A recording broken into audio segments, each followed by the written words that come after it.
Welcome to Perpetual Backlog Podcast, your gaming podcast that somehow gets out stuff weekly. Even though I'm super busy. I'm your host Aqua, who doesn't like anything this week. And joining me like usual is Dalit Hey, good to be back. Always a pleasure. and Leek, who put the OO face in chat right now. Are you okay, Leek? Are you okay? You see, you don't like anything this week? Nah, Are you okay, nah. buddy? I had a Nintendo rant earlier in Sly's chat. Oh no. Yeah. Oh, buddy. Anyway, PSO2 New Genesis came out this month, and we've sat down and played it a little bit. But since none of us are actually experts on the game or have anything to do with Sega at all, we we brought in a little expert for us. You might know him as Marc or Kaoiji. I know in the past he used to do mobile games and Warframe, but now he strictly does PSO2. How you doing, Marc? I'm doing pretty poggers actually. Just straight pog champion, a little bit vibey. You know what I'm talking about? Just having a good time. Okay, I'm Little out. See you guys. poggers. Hey, you're the memer, remember? Have I ever said PogChamp?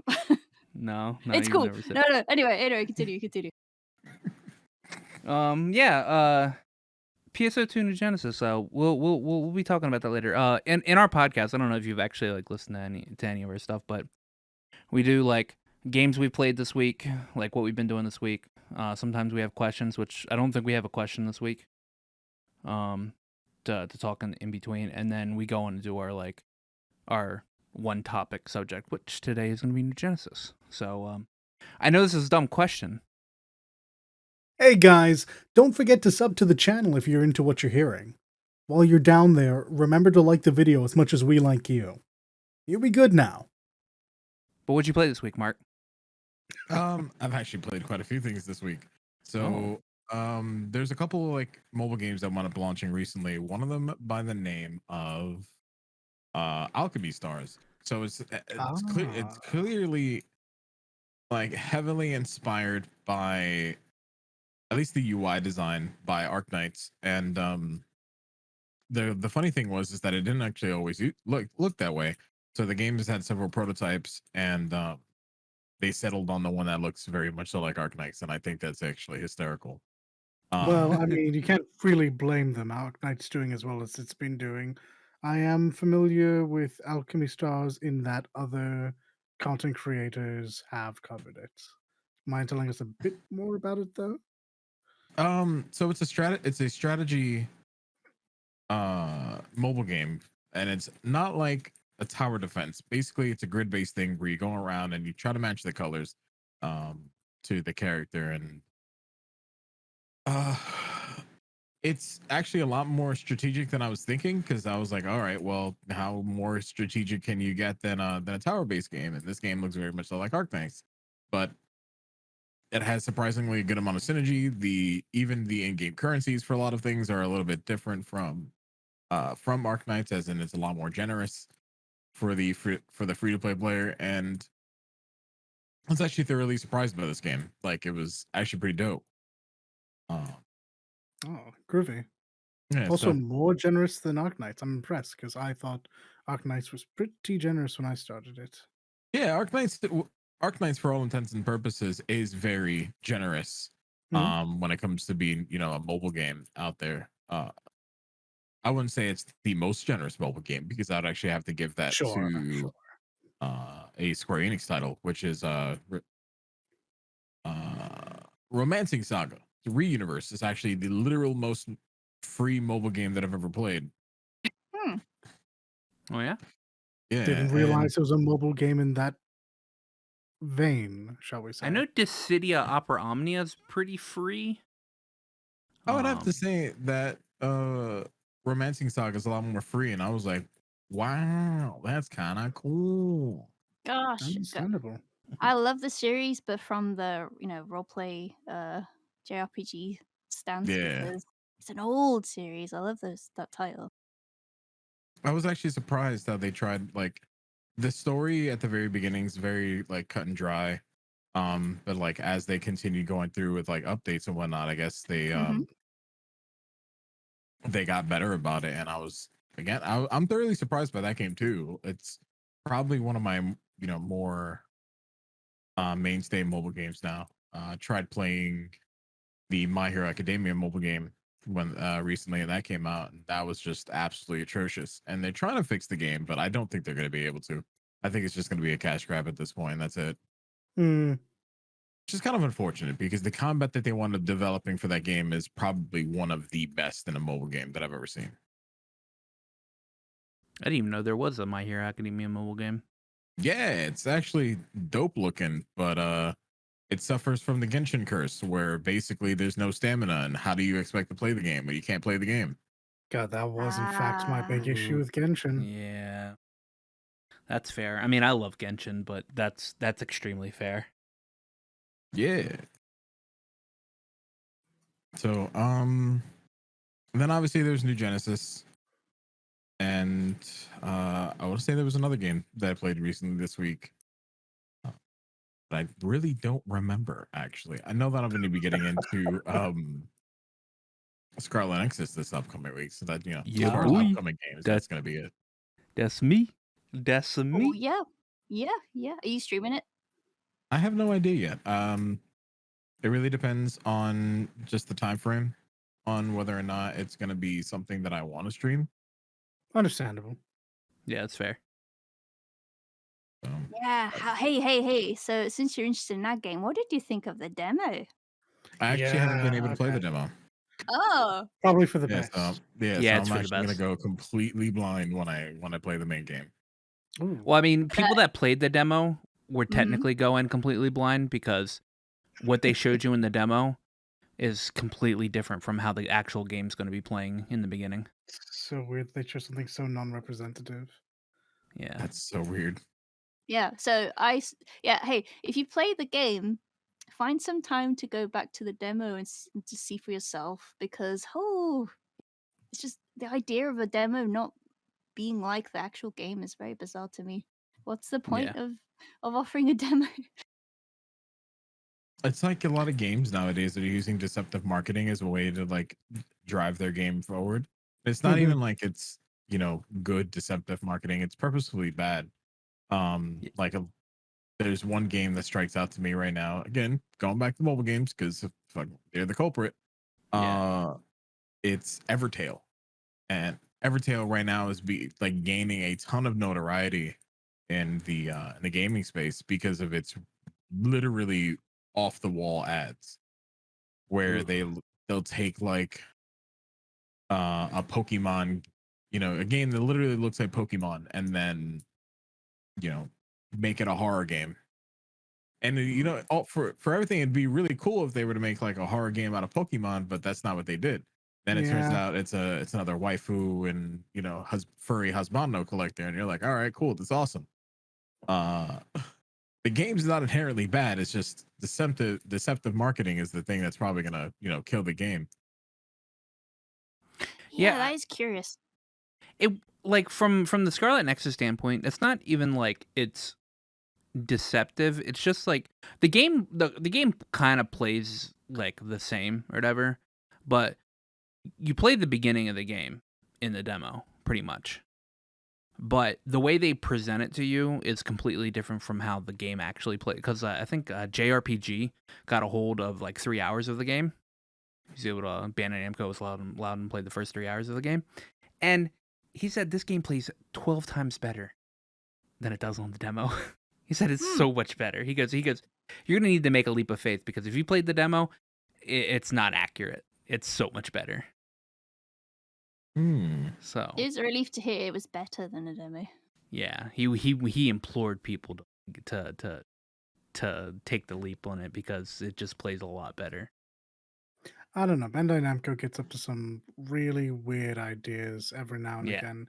And whenever they think outside the box, for whatever reason, it's always a bad idea that they come up with. Mm-hmm. I feel like that's just a lot of them in general because just how do you keep on developing anime games? You can only do games like My Hero Academia, My Favorite Hero, or whatever the hell. So many times before you run out of characters to introduce. You can only do Jump Force so many times before people just stop buying your game because it's really bad. You can only do Ninja Storm so many times. Yeah, you No, can also Dragon Ball games are guilty of this, so God. Yeah. you can also only recreate the Dragon Ball main story so many times. Like, And they still do it. At this point, I'm pretty sure that no matter how many times they keep recreating Dragon Ball, I know more about how that story begins than I know anything else. It's like it never go past like, all right, let's go Cell Saga. Oh well, that's where the games end every Oh single my time. goodness, Got it. yeah. Cool. Yeah. I was just complaining about this the other day. Yeah. Oh, Or you get lucky and it sometimes does the Cell Saga, but then it ends before the Boo Saga, and you're like, well, how does the Boo Saga end? I didn't watch the anime because it's 10 episodes for this guy to power up. Yeah. Ugh. There's actually a lot of reasons as to why most companies who want to making Dragon Ball content, they completely forsake the Buu saga, and it's just because it was their worst performing saga that they've ever had. That's fair. I liked Mhm. it, but that's fair. I can see how it went downhill after Cell, because Cell was kind of like a like Frieza was a peak and Cell was just like right under it. But I Yeah. actually kind of like the Cell Saga more than I like the Frieza Saga. Mhm. okay, I'm leaving. I did like I the can be character. insulted too much. I did like the character development of Vegeta, though. He's by far my favorite Yeah. character.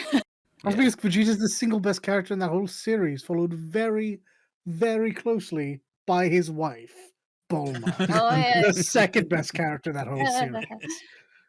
And they're both followed very closely by Trunks. What I'm getting at is there's one good family in the series, and it does not come from Goku. You see, I'll debate that all day long because realistically, Bulma has a lot more faults to her character than I can willingly admit. But I will agree with you that Vegeta and Trunks are of the top two characters. I really have to say that they had a good character with young Gohan, and then they kind of just, all Dropped the right, ball. he's got to go to college. I Why? no. Why did they do that? It was Well, God. what's even more bizarre than that is they also wanted him at his least interesting moment to become the protagonist of the series, like full on. Goku was going to be gone, and then it was like, oh, they don't like that. I guess this is not happening anymore. And then Gohan was never saved. He just Yep. never reached verse cell No. levels ever again. He went to college, became Saiyan Man, got a girlfriend, and then a wife. Whoa. And then Let's be real here. He got the power of the X sword, or the Oh, Z yeah, sword, yeah. or whatever the hell it was. And he was Yeah, you powerful get there X for a sword, yeah. second. It was powerful there for a second. Yeah, he almost beat Super Boo, but then he didn't. Yeah. So, maybe if he didn't have so much of his bloody father in him, we wouldn't have this issue. God damn it, ego of that Maybe if family. Toriyama wasn't writing Dragon Ball anymore, it What are would you be talking different. about? Piccolo's his real daddy. Oh, you're right. Huh, he should know Oh better. yeah. Yeah. You should All certainly right. know how to was- dodge. It was just Should- Father's Day yesterday. I hope he got him a nice new mug. I do hope so. All right, we're changing the podcast name to Perpetual Dragon Ball. Yeah. All right. I like the series, right? Perpetual Goku. Fucking hell. How many times do you want to do Goku in a fucking fighting game? Dalton many- Leak, what did you Hi. guys Yes. play this week? Ladies Oh, Or first. if you played anything this week? Well, did Kaoiji finish saying what he played? I mean, the list goes on. I play a lot, so continue. Oh, okay. Well, I played a bit of actual Animal Crossing because I needed to chill. Lots of work today and the week. But then I also did a bit of Monster Hunter Rise. Yeah, it's actually quite similar as last week, honestly. I did faff around in NG. I made a fantastically huge robot. So big. I love the robots. Just kept adding things and making it taller and wider. Taller. How many hats can I stack? Honestly, though, that was it. That's fair. That's fair enough. Perpetually the same fucking games. The word perpetual is in the broadcast for a reason. Yeah, this is I mean, true. for me, it was a bit of Monster Hunter, a bunch of Guilty Gear. It Oh was yeah, me yeah, yeah, who, yeah, yeah, yeah, yeah, yeah, yeah. yeah, Okay, I did that too. it was me who ended up learning Potemkin. So I had to lose a couple of brain cells in order to play Grappler, but I No, took one for the no. team. I implore you, play Potemkin against someone who is super fast and just juggles you into the corner. It's so frustrating. How do I get out of that? I mean, traditionally, I'm on the other side of that. It's the reason I played Giovanna and Soul and was trying to learn Eno. That didn't go Yeah, over too well. yeah. Turns out you have to be good and, actually properly aggro for Eno to work. Mhm. But, Soul's just a gorilla. yeah. So, I do like Zato one though. Eddie's a gem. Eddie's a problem. He's a gem. Other my than babu. that, I believe it was Arknights in between classes. So yeah. Finally Fair. E2'd my Silver Ash, E2'd my Siege, E2'd my Amia, and now I'm broke and have no materials whatsoever. I played Arknights the week it came out, and I was like, yeah, this game's not for me. Yeah, you know what? I had been staunchly against playing any more gacha games. I had held strain against Psycho for 2 years on this. Back when it first released in China, I believe. No. And then just one day when my will was weak, there he was with all the pictures of the waifus and all the bears, all my children of Ursus who I will get and I will teach them to love again. And yeah, my will was Yeah. just absolutely weak and I broke like a twig. Also, there's one particular artist, I forget which one it is, who just draws the tiredest looking characters. And yeah, I like that. And one of them is on Raid Up next week. No, tomorrow. Oh goodness. So Gacha games make me rage. Ha ha ha. it's understandable. No. Even people who play gacha games, it makes us rage. I cannot pick. I can't. We just have we were just unable to be saying unable English. We are unable to say no because I don't know, smooth brain. I like dopamine. It's a good bodily chemical. So whenever I get a good character, it's like, ah, yes. Whenever I Pop complete open hard that bottle. content, I'm like, ah, yes, serotonin. There it is. Oh, Hey. one day Rosa and Absinthe will be mine, and I will have that. I mean, I feel the same way. I'm sitting here waiting for Ayaka to release in Genshin at PAX so I can just drop like $120 to get her. Oh my god. Oh, ugh. Stop it. Yeah. Why would you say that? Why would you like say the words out loud though? This Yeah, is why why would I you just rage. like it's the price tag that hurts. Yeah, Yeah, it is the price I tag. don't that hurts, mind but you spending. I just wish you wouldn't say it out loud. Dala, it doesn't matter. Also, by You're the a free way, play player anyway. it's true. That is the one thing I've been very strong about. By the way, you've just said her name, and so you've delayed her by another month. Oh no! Just so you know. Oh, is that how it no, works? yeah, it is. That's exactly how it works. Yeah. Swear to God, we've been talking about her since beta. And they're like, no, we're just gonna keep pushing her back. She's It's like literally the only character there that was in the beta that has not been anywhere. No, yeah, you keep saying her name. like She no who more Ah. with was Kingdom not Hearts named. 3. Every time Okay, somebody says so something about Exactly. Kingdom I've Hearts 3, learned to all right, deleting I've it 2 learned months. I've learned today gacha characters are the opposite to the Candyman. There's more you Mhm. say their name. The further away Yeah. they get. Yeah. Yeah, that See, sounds no, that's right. good. That's good because I'll just keep saying Ayaka's name, all right, and it'll push it back till Save up next more year, money. and I'll have a point where I can actually sit down and play Genshin Impact and save up Prima Gems or whatever instead of just dropping the money all at once. Fair enough. I guess. So it could be like Happy. Happy's got like Oh, almost goodness. 100,000 Primo Gems right now. Not to mention His the amount of. will. His will Is has not been weak. so strong. It's not weak. His will is so How has he strong. managed? I don't. He really wants. He's a huge Virgil fan. Who's not? Who here is aware of Devil May Cry and doesn't love like every one of the cast, but still puts Virgil first for whatever reason? Like, who doesn't do that? He's the best. He's the worst, I but don't he's know, the fam. best. I really like Dante and his pizza habits, you know. I mean, Dante's I great. Dante's great, but he's not a deadbeat dad with a No, inferiority he's a weird uncle. complex. He's a weird uncle. I'm That not Yeah, ready he does for is a that. weird wears uncle. cowboy hats. I'm so happy Who's to the hear better about guy who goes, "Hello, welcome to Devil May Cry. How may I help you?" That's a good question. Nah. Hmm. Nah, it's Virgil. It's Virgil. Nature call. Toilets in the back. No. Look, He's the storm that is Virgil has approaching. his own OCs, right? He does actually. Yeah. he's got a couple of them at this point. He's got Yeah, he Gilbert. does.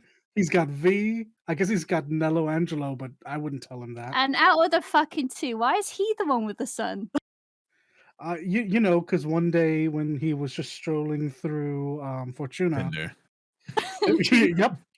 yep, IRL Tinder, he just happened to see pretty NPC lady just off screen, and you know what happens off screen, and then we got Nero. It doesn't make any sense by all accounts. It should have been Dante. Yeah, it should have been Dante. 100%. Should have been Just hear Dante. like Kronk with the map. It just doesn't make any sense. My forays into video games is pretty much similar to last week. I beat Ratchet and Clank.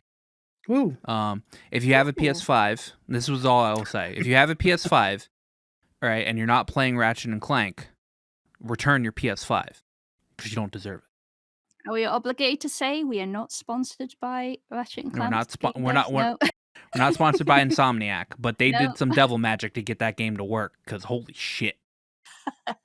I will play that at some point, to be sure. I have written like 2 scripts to talk about how that game is probably going to make Game of the Year. Your scripts. But Wow. yeah, I write loose scripts and talking points, but I hate recording myself. So He doesn't like to read. I don't like to read because when I read, I just jumble up That's words. so much worse than it. I what you kind need. of want you to film yourself writing scripts and just Oh my goodness. trying to read. Yeah, it's me at work on Expression on your my face. notepad on my phone when I'm not actually working, or I'm just like Ratchet and Clank, Rift Apart, play this game, fucking idiots. Yeah, much. but when Dollar writes I believe that. when Dollar writes scripts, however, like you get violin playing, and he's like in his smoking jacket in a leather couch, just like going, yes, indeed. next to a The fireplace. quill, just like scribbling away on parchment. I'm just saying, if I'm going to put my ideas down, I'm going to put it down in such a way that I don't miss anything. If I'm going to do a script and not just play fast and loose as we will today, I'm going to go all the way, and we're going to get multiple pages, size 12 font, double spaced, justified. Yeah. All right, so Dalet's the one here that actually goes to school. Well. So he's Wow, how dare you conditioned. have an education? It's crazy. I know, right? He's Hey, it's fine. conditioned. It's fine. It's fine. I'm not going to school for anything useful. I'm an audio engineer. Yeah, So, true. during Corona, I'm never going to get work ever. I played a little bit of Final Fantasy VII Remake Intergrade. And every time I say that title or whatever, I'm just like, God, I fucking hate Nomura. I hate Nomura. I hate him. I hate him. I hate him. I hate him. I hate him. I mean, yeah, dude, you're a Kingdom Hearts fan too, right? No, I'm not. As soon as I finished Remind, I said, finished Remind, I was like, okay. And I'm not a Kingdom Hearts fan anymore. Fuck this series. I and can't then really get mad at Nomura though. Yeah. All of Square they have a really weird take on using foreign languages. They use them sort of willy-nilly. I mean, look, we don't get to talk too much shit as Americans, but well, I say we. Covers most of us here. Speak for yourself. Leaks from Mars. least in Japan. Understandable. So, and she's Welsh and in Yeah. Japan. So, Yeah, Oof, the dreaded double foreign. yeah, in your face. She's a dragon in Japan. No, not that kind. yeah. The red kind. But yeah, no, Square has this weird thing. Like they specifically love Latin, and they're unfortunately not very good at it. Nope. And of course, in general, much like Japanese is very popular in America nowadays, English is very popular in Japan. And much like in America, yeah, they don't have an entire grasp of it. I guess intergrade and intermission are being used correctly here, but I'm not sure those are words that I would normally slap on a title. Well, I mean, they didn't want to say episode Yuffie because then they'd have to go back and think about Final Fantasy 15. So, Hey, True. the episodes were better than the base game, except for this is true. Gladio. True. Sorry, Gladio, your DLC sucked. I feel like Gladio was I still honestly am of better. a different opinion. I thought Prompto was awful. Oh, really? Yeah, Why is Prompto's that? saving grace was literally hit a bike scene. Yep. That was it.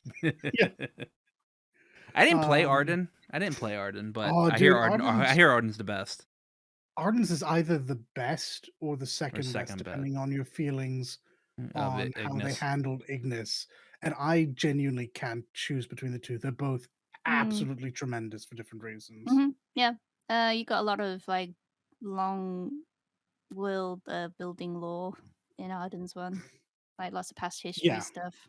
Yeah, Sweet. exactly. Anyway, I'm slowly doing a Let's Play on that series, or on that game. So that's gonna take me forever to get through. And I played a lot of 14, finished some relic steps. How close are you to the end?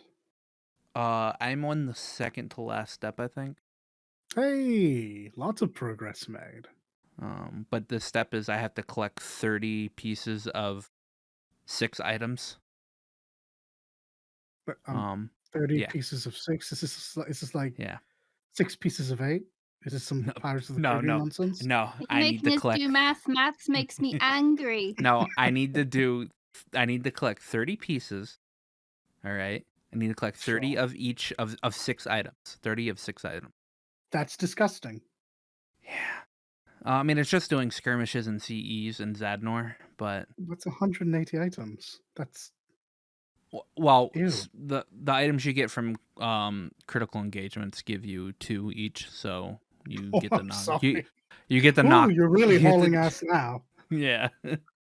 But after that, I think I just have to do Zadnor, not Zadnor, but Dalrida a couple of times. Mm-hmm. And then I finish the relic, and then it'll be Paladin relic, yeah. Okay, I was gonna ask which one you were going after again. Yeah, it's Paladin. Fair enough. And then obviously I played some New Genesis today, and I will have talks about that. But that's all I played. And I'm in perpetual Scarlet Nexus waiting room right now. So yeah, fair enough. Yep. Normally we would have a question in here, but I think Little forgot to ask a question, which is okay. We still love you. I mean, Aqua doesn't, but the rest of us. No, I don't. My question to Little Vegeta is, what's your favorite Dragon Ball Z character? Oh goodness. We will be monitoring the comments, sir. Choose wisely. Yeah. His name is Little Vegeta, so I wonder. I know, this is why I'm being stupid. And before he says Yamcha. Yeah. Be funny, hilarious. Anyway, my favorite character is Oolong. My favorite character is Cyberman. Cell Juniors. Same thing. Best character Poir. Poir's sweet. Actually, my favorite character is the guy that they steal the car from in that one episode. Is that Farmer with Chuck? No, that's someone else. Okay. No. Fair enough. Farmer with Chuck, man. First guy to have his power level scanned on Earth. Yeah, true. This is true. Anyway, so June 8th is a day that will live in infamy or in I don't know what the opposite, like I know the opposite of infamy is famous, but how would you say that sentence? Famey. Will live in Famey?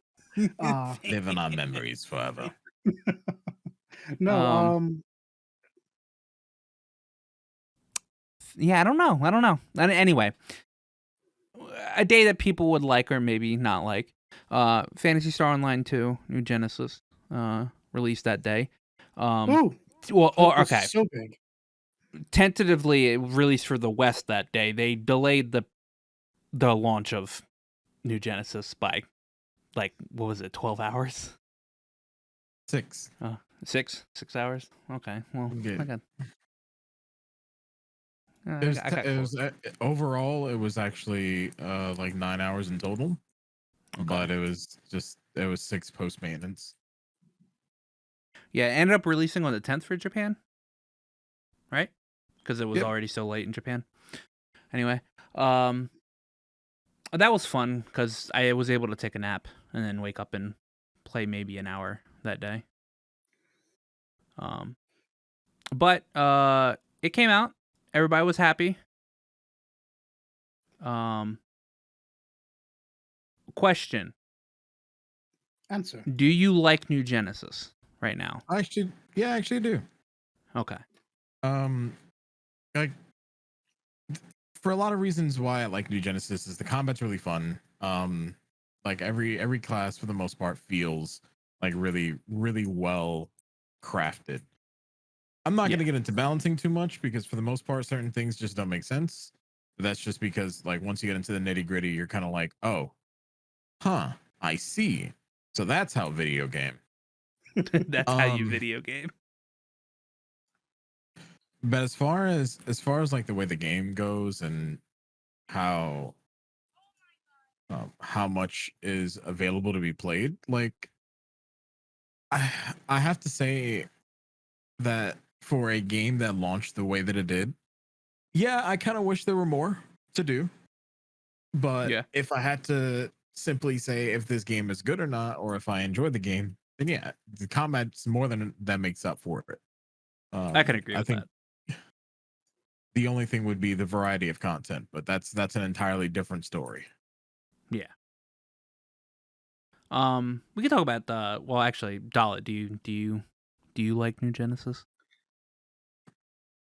I do. Yeah, I at least log in to get through my dailies and do a bit of a grind on one class or another. I have plenty of gripes with it, perhaps. But I think at the end of the day, being completely genuine and honest, yeah, I like it.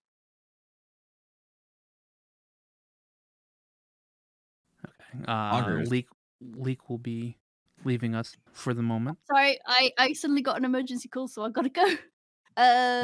Yeah. Bye. Hope everything's Like, okay. But I enjoy playing New Genesis. There's some things that kind of frustrate me a little bit. Oh yeah. But I think overall, I think they put most of the development into what mattered the most, and that was making the combat feel well. It does feel like the lion's share of the resources went to the graphical upgrade and of course the combat. And I don't think those were poor decisions. No, I don't think it was I a poor think decision. that's definitely going to lead to people at least trying it out. We talk about the content a little bit. So when you hop into New Genesis, a lot of the content's front loaded. You get thrown right into the story. And then it opens up a little bit. You're able to take on some side quests. It gates you with some battle power that you need to get, which is easily obtainable by the time you get to that point. I think it's the second time they get you with battle power that you kind of maybe need to walk around and gather some gear. At least it took me a little bit to do it. You don't get your skill points by leveling up anymore. You have to go do these cocoons and towers that are plastered around the map. Those are those are questionable at best at the moment. Because I feel like they had an idea there and they didn't pull the trigger on it a little bit with the fact that they give you quests or like they give you tasks to do inside the towers and the cocoons, but they don't make you actually do them to actually get the skill point. Ah, Um, this is true. and you can bring people in there with you that are like just you can bring a level 20 in there or like a 20 in there and then just fucking blast your way through it. Which I actually had done for me today. Um, uh, what are your thoughts about on Kaoiji? Kaoiji? So when it comes to the way that they want to do the skill points and a lot of the systems that are currently available in game, like we're talking about cocoons and towers specifically, I think that's a really good thing because Yeah. they're a one and done type deal as of right now. And what we can only assume is that those side challenges are going to be what's going to be available with the title system that's going to be coming sometime in fall. Now, I do think the unfortunate part about it is that there's no real replayability for the cocoons now, Mm-hmm. right? Which might be some sort of a detriment to the game's longevity because a lot of what people would enjoy is, getting all the achievements done, speed running, and, having some sort of accomplishment. However, what a lot of these cocoons do now is give us a means of gauging where we are in terms of player skills. So the faster we get Mhm. it done, the better ultimately. So what a lot of players are doing is, since we don't have what's called a rock bear training, which is basically a an enemy that you could just pummel on and you can set different modes to be able to like gauge how much damage you would deal. We now go into the cocoon that has an enemy that's basically Sasuke from Naruto called Yeah, Bujin. yeah. I ran. I had to cheese that one a little bit actually. Um, so now basically the way that a lot of players are doing things is we're using that as a gate to be able to see which skills do the best damage, Mm-hmm. which uh most what helps us be able to optimize our rotations even further. And is this going to be something that uh we can use? So we started improvising with what we have. uh I will agree that, yeah, the side objectives do need some sort of like reward now, but I don't Mm-hmm. necessarily think it's going to be any real detriment to anything because some of them would be much more difficult for some players where you Yeah, can't get hit a certain amount of exactly. times, where Yeah. you can't take a certain amount of damage, you can't fall a certain amount of times. So just having it so that way you get the completion for the skill points, that's fine. My assumption, besides titles, on the other hand, is we're going to start seeing things like events be tied to them, and we're going to do cocoons for like a currency, um, because you can matchmake into cocoons, Yeah. and I think that that would be a very nice way to keep them, fresh and relevant going forward, where the cocoons themselves, are able to be farmed or have varying levels of difficulty per an event. So that'll be nice if they actually go around with that title. Like we had some suspicion because there's a leaderboard in game. It's not Mhm. accessible now, but Yeah. it was accessible in the beta. But there's a leaderboard in game that allows you to, pretty much see all this. Okay. Yeah. So I think the idea of events based around it makes sense. I don't know that I agree with cocoons ever being relevant ever again, but certainly the towers. Yeah, I Uh, mean, towers being relevant, I would assume is just going to be a thing because those are like the real challenge modes. But if exactly. they continue doing bosses and whatnot that are available in these cocoons, like the Bujin one, then I think they'll still be relevant because it gives people the idea to use these as a means of practicing against a certain enemy type and Yes. whatnot. So I should better phrase my thought there. I think in terms of going forward having any additional value given to them, I imagine we'll start seeing less cocoons and just more and more towers. I'm not I'm not the biggest Fantasy Star person, so I'm not sure if there's anything that you can see tied to them in that regard. But when I looked at this game, my original thought was, okay, so this is Fantasy Star Online 3. They're just terrified of losing their base. But the more I play, the less I feel that to be true. And so now I'm starting to wonder if is there any callback to PSO2 with these things that I'm just completely missing? I mean, we don't really know. Like, there's a lot of things that just feel like it's being alluded to, base Yeah, PSO2. Just getting into the lore. If you go into the command room where you meet Crawford and the operators, basically you can start seeing things that are reminiscent of the original Fantasy Star.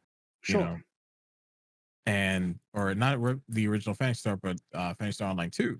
And when you start seeing things like that, and the method in which they're ending the prologue on, because that's what this Yes. is. This is the prologue. Yeah. Yes. Um, it's very like, oh shit, we've done this before. What? Hell, even just the opening of the prologue was a lot like that. Yeah. So it's there's a lot of purposeful callback, and I feel like a lot of it is alluding to the connection of this as well.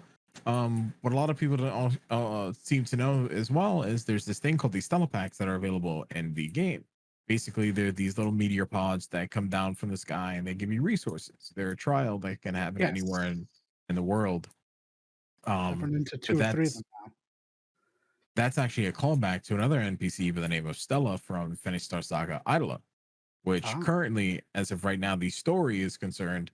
There was a wormhole that ripped pretty much the universes in part, and somehow Matoy, Luther, Risa, and some of the Fantasy Star ES characters are now in that game, and it's wild. it's that is actually a canon story to the Fantasy Star Online 2 series.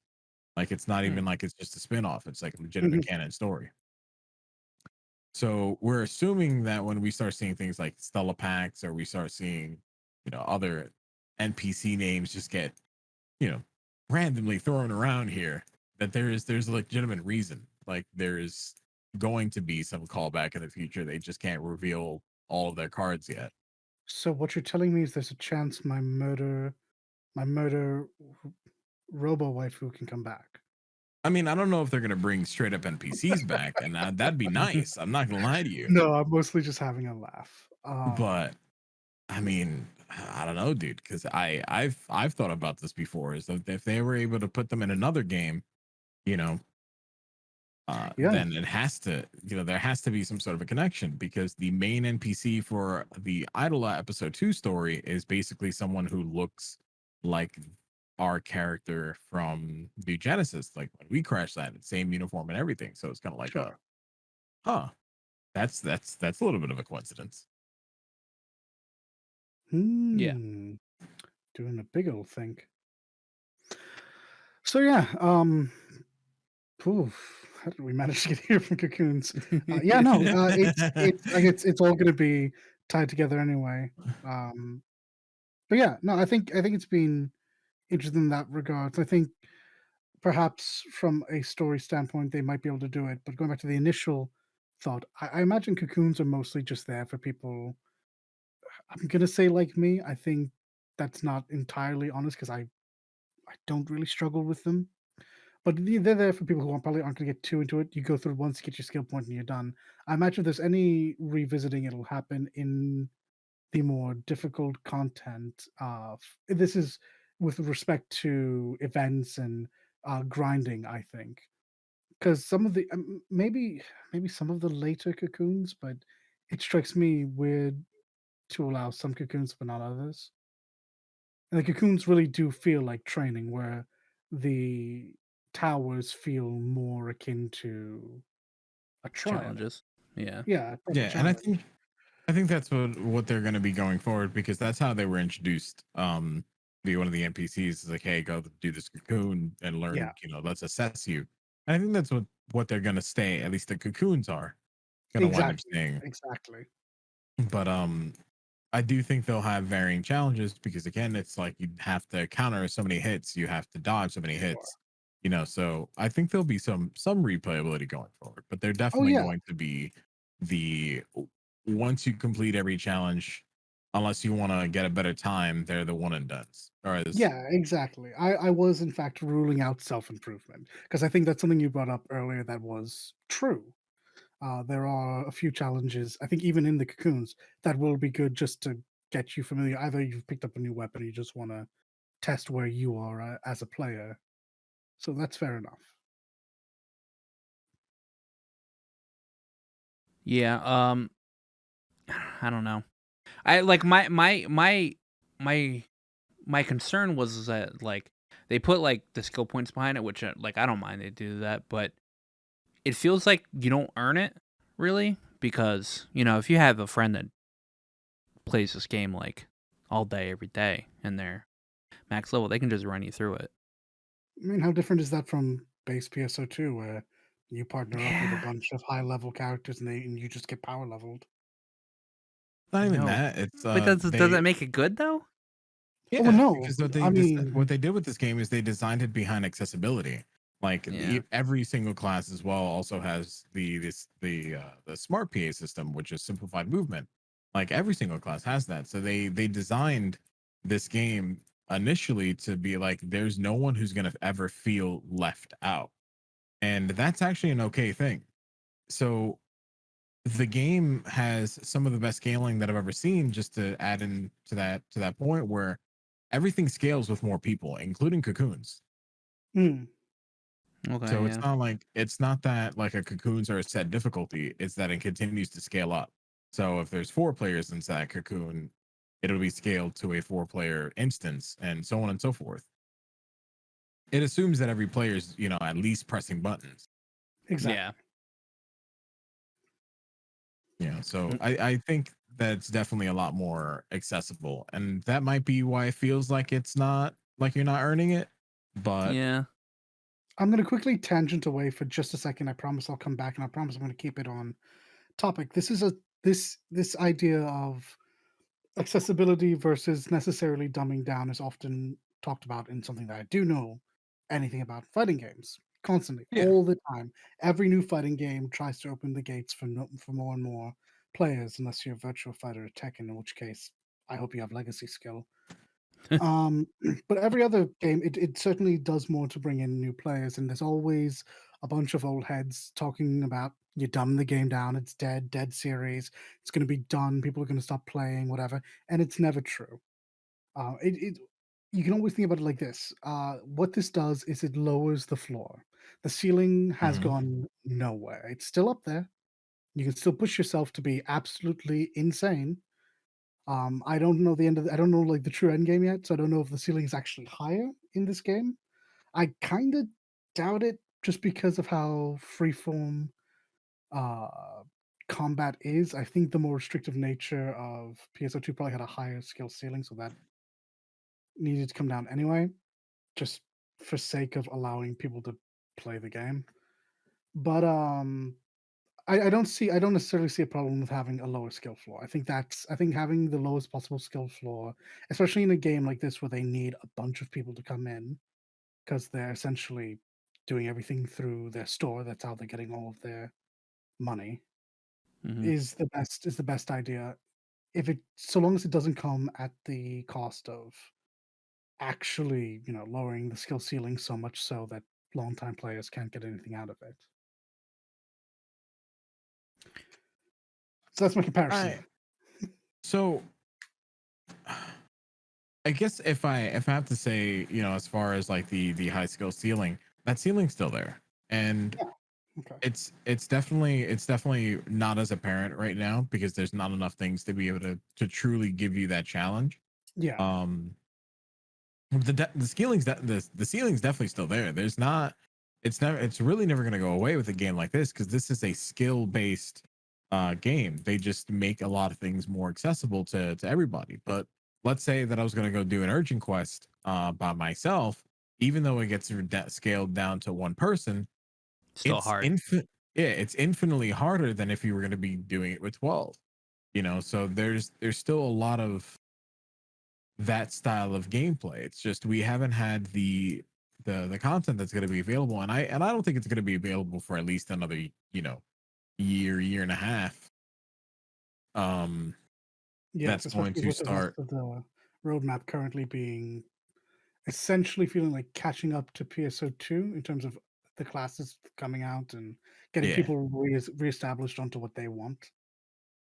Yeah, and I think that's what a lot of this beginning of the game is. It's getting everybody reestablished, understanding the new mechanics, the new world, the new systems, how they're, giving people time to fully learn the game. And then we'll start seeing a lot more of the more difficult content. And I think once that content begins to launch, I feel like a lot of the worries there as far as needing the high skill ceiling will be alleviated, because Sure.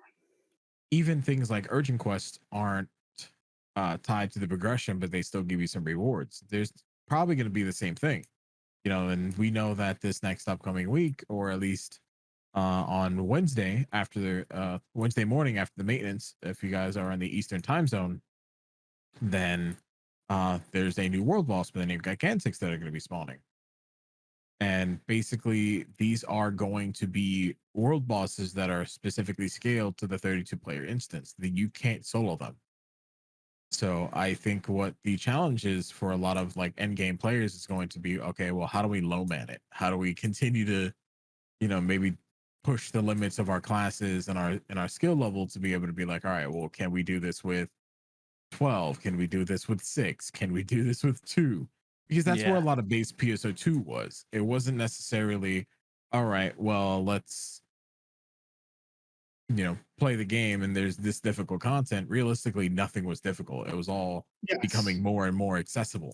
It But was make your own for content pretty much. but for the hard game, like the end game player or the hardcore player, there were still things for them to chase. And I think that's still going to be there. That's even there now. Yeah, I think it's really cool because I think it's easy to gloss over that, especially someone like me. I've always struggled to get very hardcore into Fantasy Star. I've always just really enjoyed going at my own pace and having a nice relaxing romp, and I've always thought it was very good for that. Honestly, it's like a game Yeah. I come to pick up, drop, come back later, do it all over again. So it is actually very good to hear that this has always been. It's always also had a thriving community for people actually pushing themselves. Because Yeah. I feel like the people listening to this particular episode aren't going to agree with me, but I feel like PSO2 is not a game that anyone thinks about that of in the larger gaming sphere.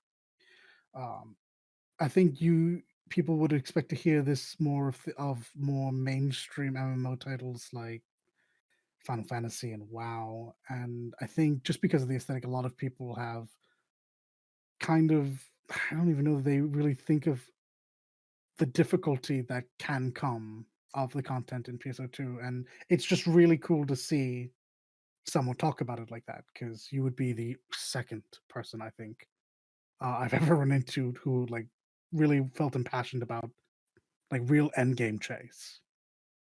Yeah. And I mean, it goes to the same vein as a lot of MMOs and stuff like that. Like even games like Final Fantasy 14, right? Like Ultimates and Savages Mm, realistically aren't, they have a progression system, for that type of player, but it's not necessary.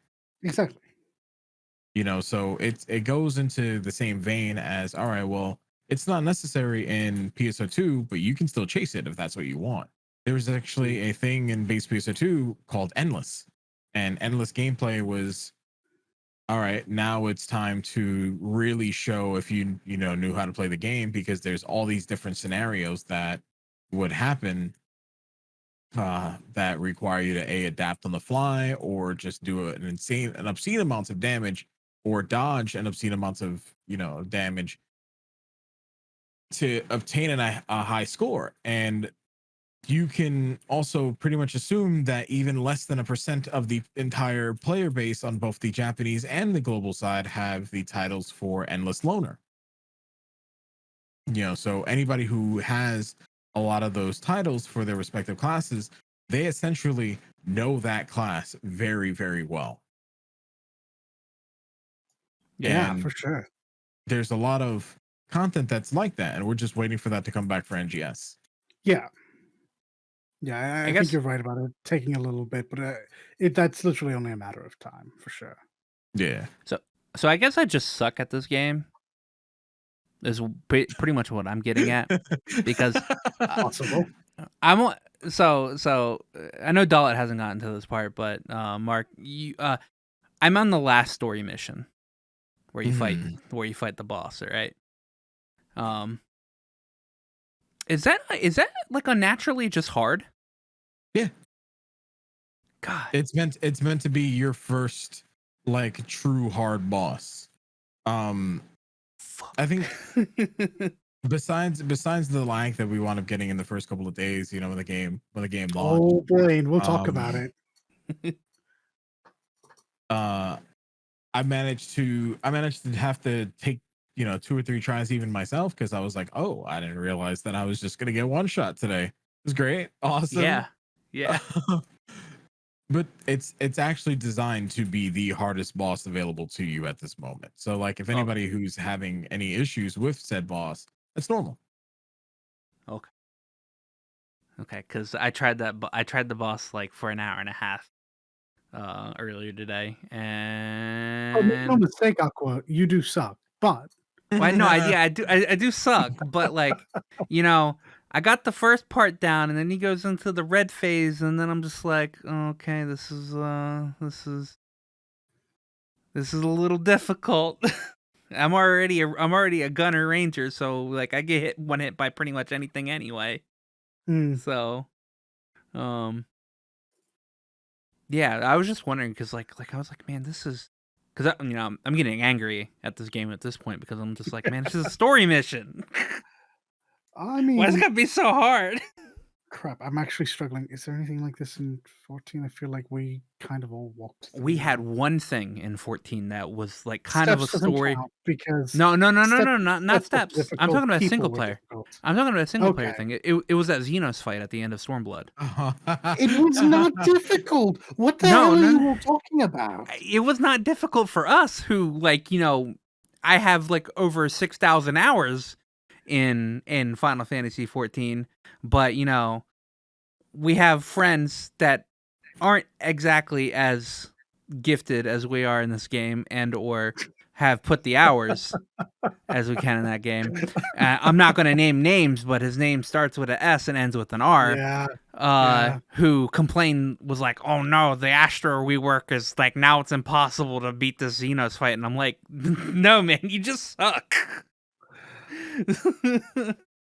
So yeah, no, we have one thing in the story that kind of gates people occasionally, but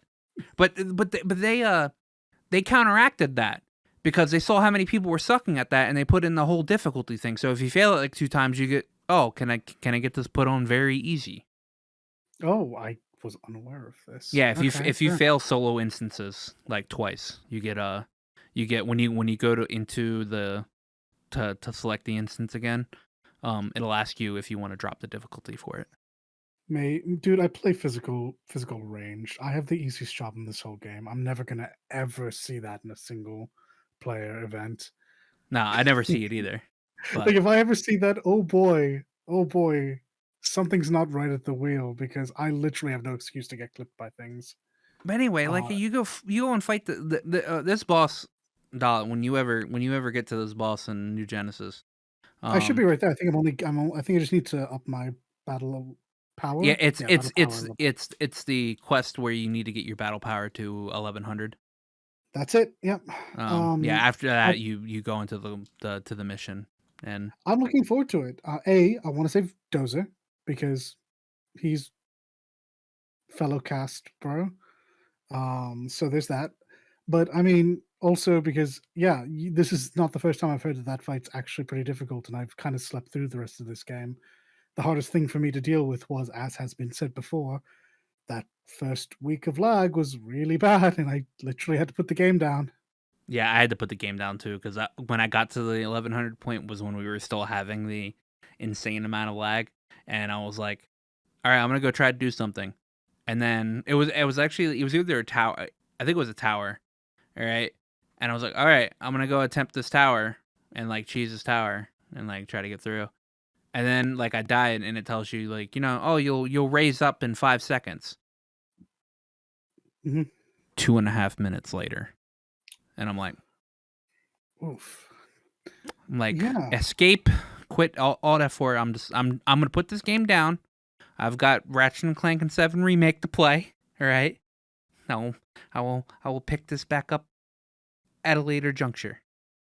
Yeah, and I think that's when you finally had that moment and you brought it up to the podcast. That was when I kind of had my thought of it can't possibly be that bad. So I went in, and I mean I didn't have anything quite as bad as you did, but I did also realize that this was probably not in a state that I wanted to frustrate myself with. So I feel like So I they sidestepped it. patched, they definitely patched the stability in it, so it feels definitely a lot more stable. Yeah, You'll get last there are week's instances, patch. yeah, there are instances where I will get like a spike, and those happen uh on like hour marks where there's an urgent quest up. Oh, they've already fixed that. Well, I had one earlier today at 2 o'clock, Oh yeah, and no, I have not I had couldn't that. I pick was up on. I couldn't pick Yeah, up my to be fair, my healing items. I was sitting there like slamming E. I was like, "Go on, pick it up, pick it up, pick it up, pick it up, pick it up," I and then I I think think that died was to the just dragon. you. Mark, go ahead and let me know if I'm wrong, but was it last week's maintenance finally fixed that? Because it's been Yeah, buttery smooth for me since then. No, it's yeah. been like smooth up, except for that specific time. Sure, I just wanted to make sure that I was getting the correct maintenance when I was Yeah. talking about it. Yeah, last week's Um, maintenance is where they fixed a lot of bugs. There was one bug that they thought they fixed, which is like with weapon camos and whatnot, but Yes. that wasn't really all that bad. And then that first week, I the lag really wasn't anything that killed it for me. And I'm not gonna lie. Like I had made a video about it, and I was very frustrated in that video because the lag wasn't an issue. It was the game breaking bugs that basically like loss of Meseta and Meseta loss, yeah, yeah, it was bad. um you're like, that how did this get through basically. the QA? Well, I assume that a lot of that was compounded with just server issues. So there was some sort Mhm. of Yeah, registry problem that just wound up happening. So there was no way that even QA would have been able to see that. But my biggest issue for the most part was their lack of response to it, because something like that, with a game that, sure, they how do I word this? Sure, they definitely show that they care about this game, but it's like a game breaking bug like that needs to be addressed quickly, and it cannot just be left to fester. Otherwise, anybody who's brand new to the game, or anybody who's even attempting to, trying to make any real progression, they're not going to be able to, like.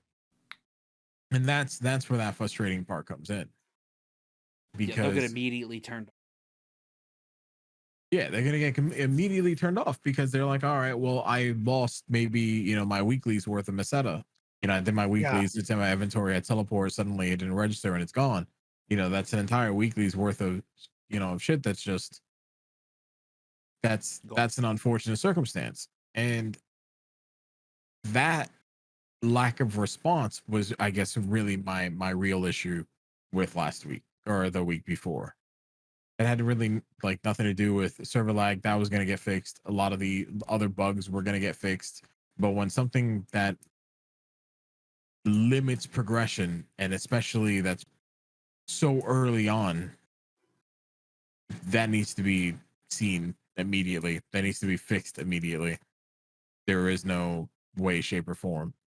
Yeah, now I kind of checked out. Did Sega ever come out with a statement about it, at least saying we're aware of this, it's going to take us a moment, blah blah blah? Because I know that Yeah. they are at least doing a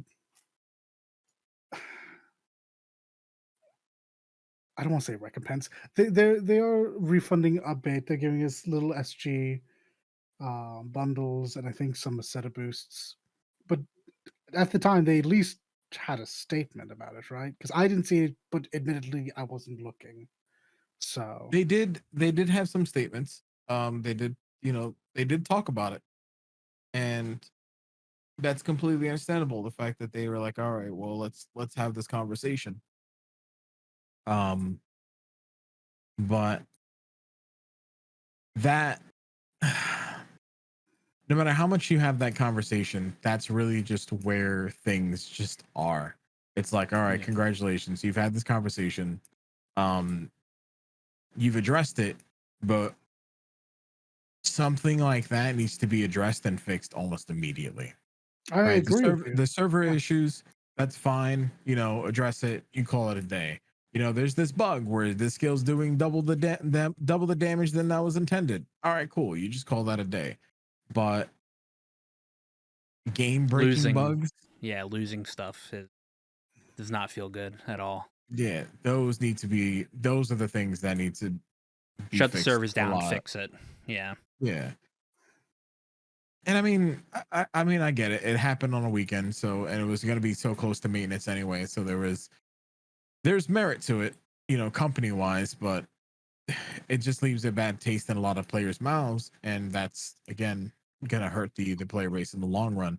I mean, they'll come back. The game's only gonna get better from here. They're gonna do rebalances. They're gonna fix a lot of the classes, and they were very open to say there will be trial and errors, and when the game Yeah. launches, because this is something that for Sega themselves, this is also new.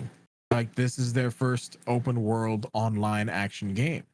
Mhm. There are a lot of things that will need work, and I mean, the foundation that they set is already great. They just now need to polish it a little bit more. Polish it and build upon it. Yeah.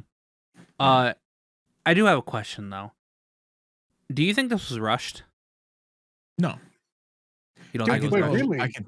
Yeah, I don't. I Really? don't. I don't think that this was rushed at all. Oh, So I'm actually genuinely interested in hearing this. Okay.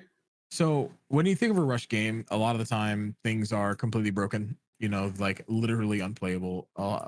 Think of a lot of indie games. Think of the most recent title that came out like yesterday, Dungeons and Dragons Dark Alliance. Actually, that came out I today. Yes. was literally We about were to say just talking about it. Dalton and I know Yeah. exactly the game.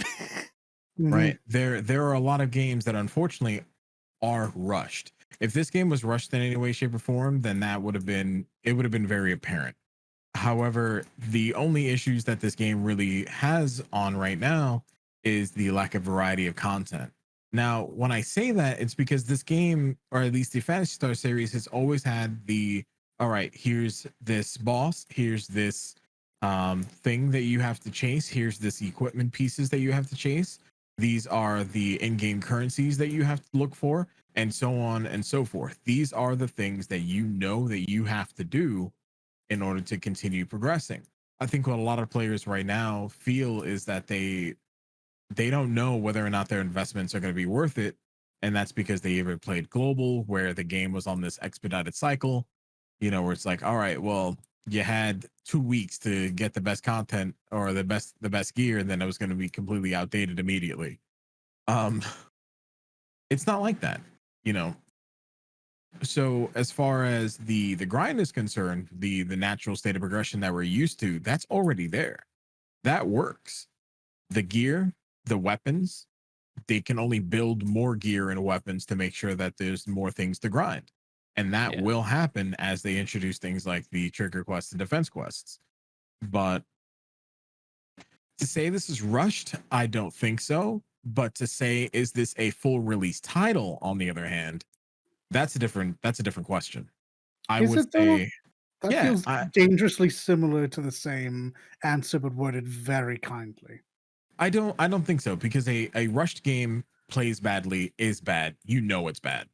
A game that plays well, feels good, ultimately just has a small amount of issues. That's not, that's not a bad game. Rushed games are generally Yeah. bad. So but if you had to say anything, like I guess you would have to say that this is what, like, let's say what a lot of MMOs are doing nowadays, like in the case of WoW, or even when you pre-order Final Fantasy 14's expansions where you get the 3 days, you're basically playing an open beta before the full launch. Yeah. It's not that the game's unfinished, it's not that the game's bad, it's just not everything's accessible to you right now.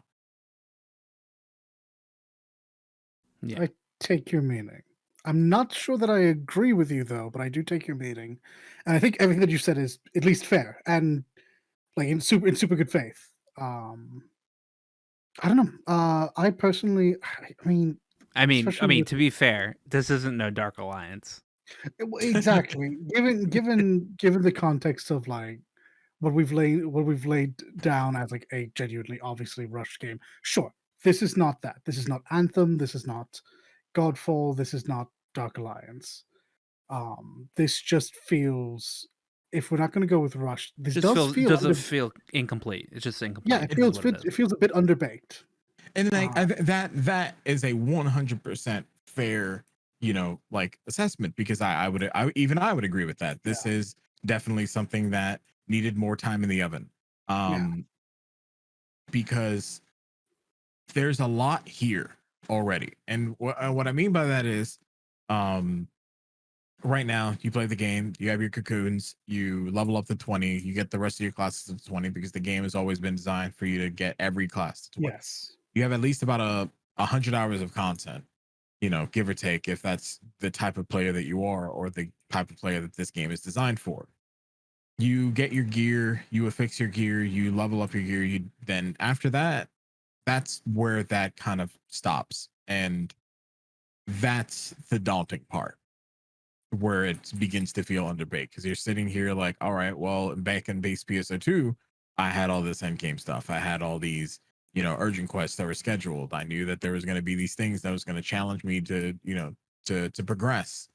I think because of the different direction that they wound up having here, where urgents are no longer tied to progression, um, like the true progression of the game, uh augments that you would normally need to farm, the augment system being, no longer requiring a PhD to be able to, to use. God bless. I like as someone who struggled through that. Yeah, God bless. Yeah. Thank you. Yeah. No, I agree. There's just it's Augments in this just a game are so much very easier. dude, I love it. I love the new system. But it's like, once you farm all that, you create all that, you do all the mining, it does feel, very, very dry in a lot of cases, because like eventually you're like, all right, well, what's next? You've already accomplished everything there is. You already got the gear, you're just farming Maseta at that point, getting ready for the future stuff. Yeah. And Well, And at that point, it's a free game. At that point, you put the game down. You log in daily. You log in weekly. Play other games. it's not even that it was a free, like, it's a free game, because honestly, even time is a resource, and time is Yeah. something that you Yeah. you definitely should, feel value. that value Yeah. in, It, Yes. right? it, I hope that it's a game that you want to waste your time in, and not a game that wastes your time. Right. Um, but they designed the beginning of this game with that intent in mind. Is like, all right, well, while we're, focusing on, releasing this content, while we're focusing on doing a lot to give the quality of life, the balancing that the game needs, they were even doing live streams prior to the game's launch, fully aware that there were going to be the players who are like, this is not a complete game at launch. I think calling it a full release was a mistake. Yeah. Yeah, absolutely. Going back to the original point, it should have obviously been called an open beta, and that, because no one would have mind. This is an open beta No, that leads into full yeah, release. That's it. Yeah, that would that have would have been called a lot of my issues. Not all of them though, and I think This is a 0.5, not a 1.0. Right. I'm going to go ahead and cross over into something that's super subjective, except I don't think it is. But so it's not the main point of this game, despite it being something that you have to contend with in order to get to the end. But boy, oh boy, the story is really, really bad. Oh, it's so bad. It's so bad, and the characters aren't very good either. I Not think saying this has ever been a strong suit of the series, because it's that's not why we play, but oh boy, I have such issues not just skipping everything. I think it's because, and I'm not of that opinion, to be completely honest with you. Yep, that's fair. But I think a lot of what winds up happening with the Fantasy Star Online story is you don't get time to be able to develop a relationship with these characters. You don't get time to be able to have the natural emotions that a lot of games would be.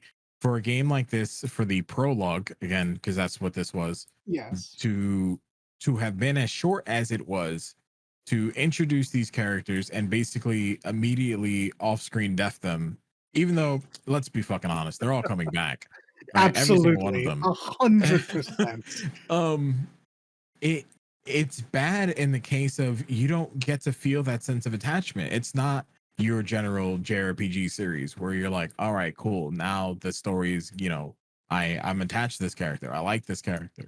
It's not even Sure. based PSO2 where there was these side stories that were like, all right, Yes. well, let's give you some exposition, on these characters that you already have met or maybe you're going to meet.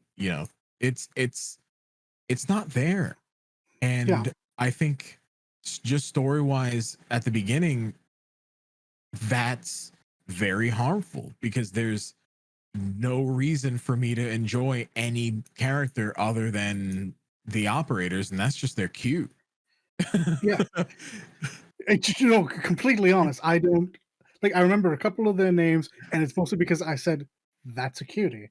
Um, but I think especially during this section of the launch, well, yeah, I guess we have to call it launch because they do.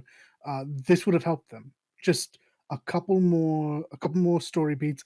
I'm going to come out on a very presumptuous limb and say making cutscenes for this particular game doesn't strike me as very difficult. I'm certainly not going to go after them for like what's there, but just a couple of things, just sitting down, chatting, a couple of other in-game dialogues. You go out and you do a couple extra defeat dolls in this area, side quests. I think it would have done a lot to appeal to folks like me, who's here. Well, I kind of do want to interact with both the game from a story standpoint, or at least from a building standpoint, if not story, just not narrative, and then also have some fun with the actual content of the game. Yeah. Because unlike I'm gonna assume you, I'm never going to really push myself that hard in this game towards the end game. I would like to get to the end game, farm up all the end game stuff, but I'll probably always be in those 12-man groups, 32-man in some instances. Probably never really going to push myself past that. And so I was looking for this to be, I don't want to compare it to like 14, but like a pseudo 14, so I could go in, walk around the world now that it is an open world, take it in, chat with the NPCs, learn a bit of backstory about this, that, and the other. And I'm sure we will get there because PSO2 did that. It just strikes me as this being a pretty solid place to do that. It allows you to work on established actors in the game, or NPCs, I guess. You don't have to add anything new to it, and you certainly don't have to tip your hand about the future. Or if you'd like to, you could absolutely tip something off in dialogue. But again, that probably just comes from the games that I do play and just expectations and the sort. I have a And gripe about the story. go ahead. One gripe. Go. All right, and that's not that it's bad or anything or not interesting. It's like slightly interesting, but only because like I'm weird when it comes to the stories. Was it so hard to ask them to give my character guns in cutscenes instead of a sword? So Oh, right. Yeah. that honestly, that is always a Fantasy Star trope. So the idea Yeah. is your character, for the most part, it doesn't matter. It's the entire series. Your character Correct. is just taking place of their Ash. right? Okay. So you always have the Pikachu, but in this case, you always have the Greatsword. Like that's just how it is. Yeah, Um, that didn't even register to me. But that is, I think, something that I did have an immediate gut check reaction to before I was like, "Oh no, hold on, that makes Great. sense. I see what It they're doing." broke my immersion immediately.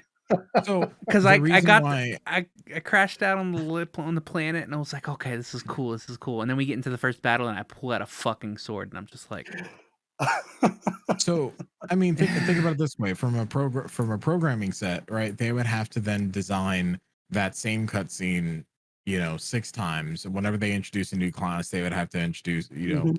redesign that same cutscene, you know, with every single class in mind, with their respective play styles.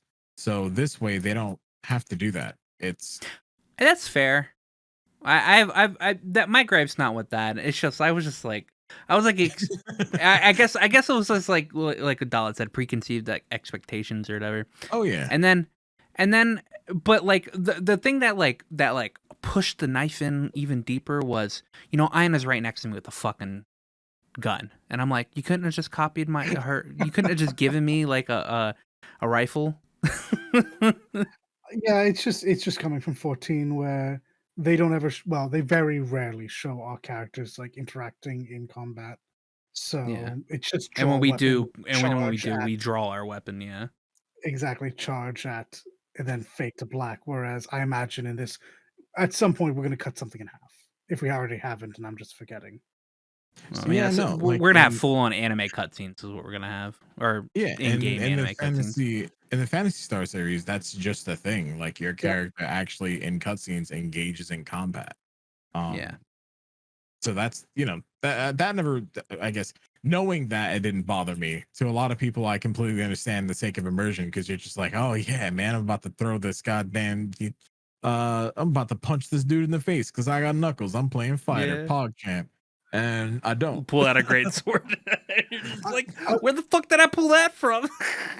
it didn't break my immersion in the same way. I think for me it was a case of, oh crap, did I accidentally choose Hunter?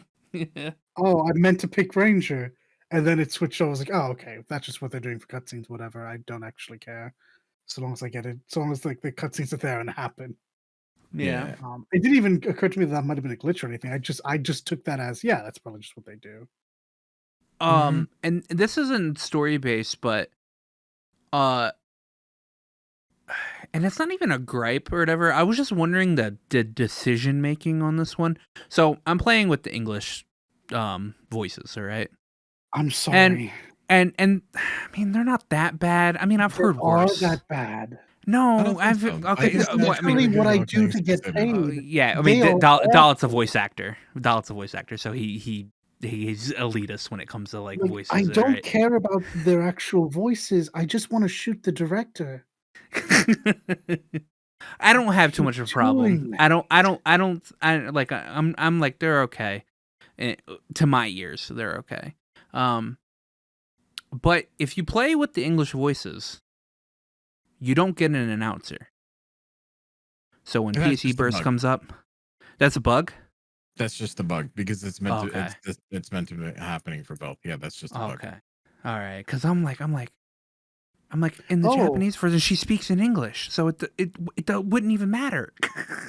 oh, Yeah, I didn't just a even bug. realize that was missing. I just assumed that didn't cross over. I was missing emergency Yeah. and so on.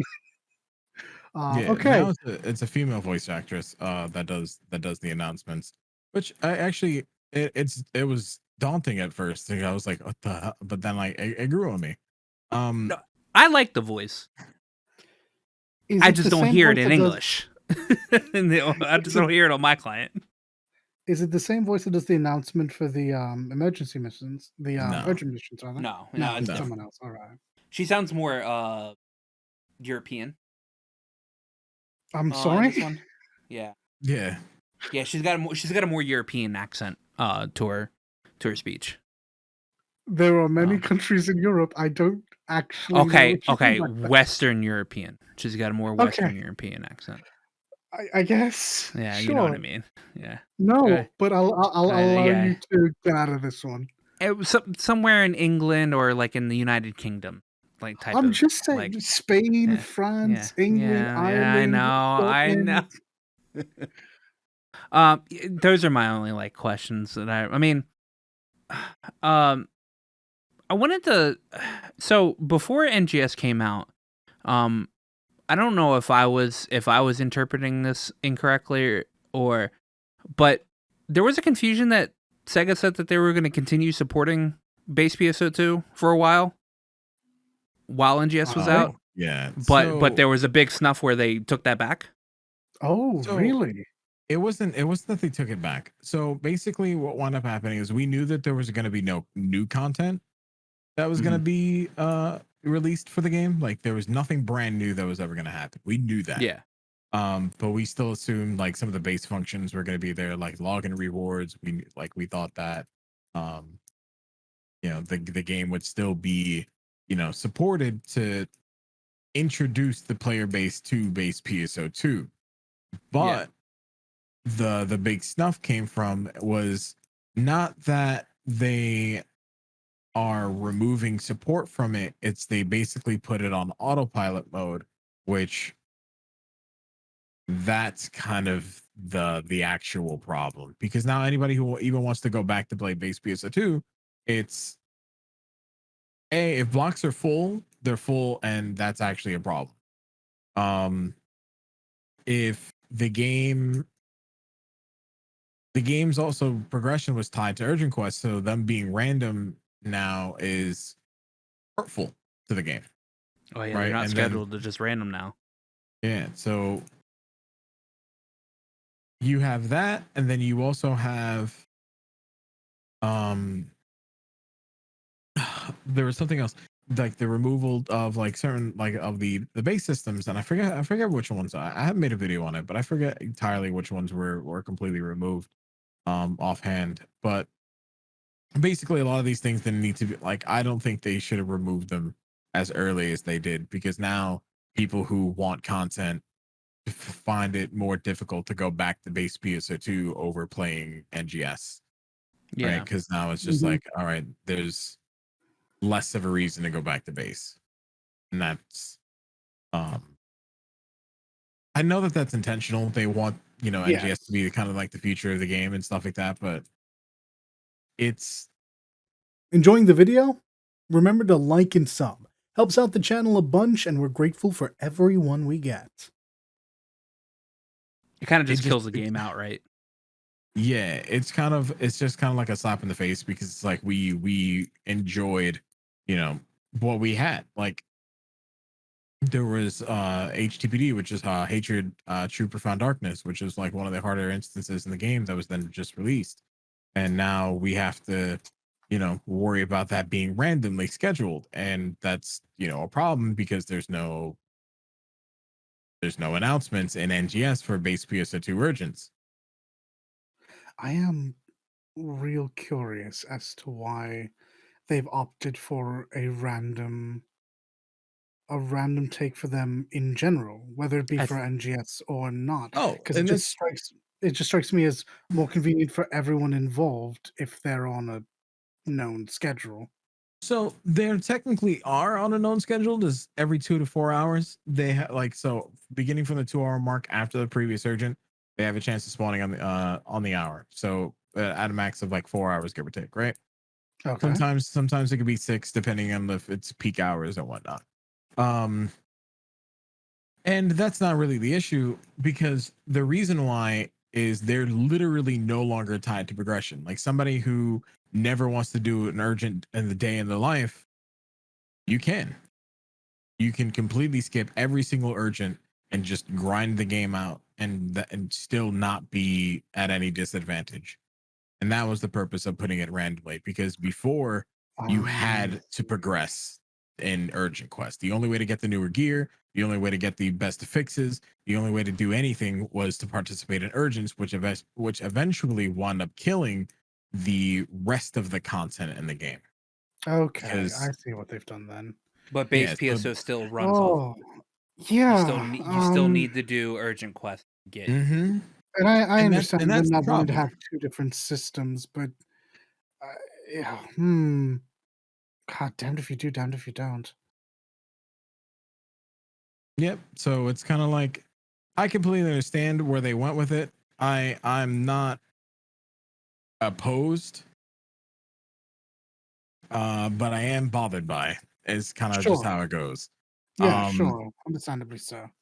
And to your point earlier, because we were talking about the stories and stuff like that. As far as like, like MMOs, a lot of these games are concerned. A lot of reasons why games continue to thrive and is because they have a very embracing narrative. Like the reason why a lot of people play, World of Warcraft even still is because despite them retconning 90% of their story, Yeah. um, Sure. like people still enjoy that. People still like seeing the how the game is, how the world is being built. Well, actually, And World of Warcraft's not really a very popular MMO anymore. Have you I heard mean, about no, these? it's Have you ever heard about Final Fantasy 14 and their free trial that allows you to go to level 60? Oh my goodness. but even still, like for one of the longer running runs, like that's kind of Yeah. just one of Yeah, the absolutely. examples. Final Fantasy 14 also just has an incredible story. And did you know that you can also play Heaven's Ward for free if you start the free trial? Like you can get Yeah, up to the level 60 critically and acclaimed expansion. yeah, and that's really great, man. Like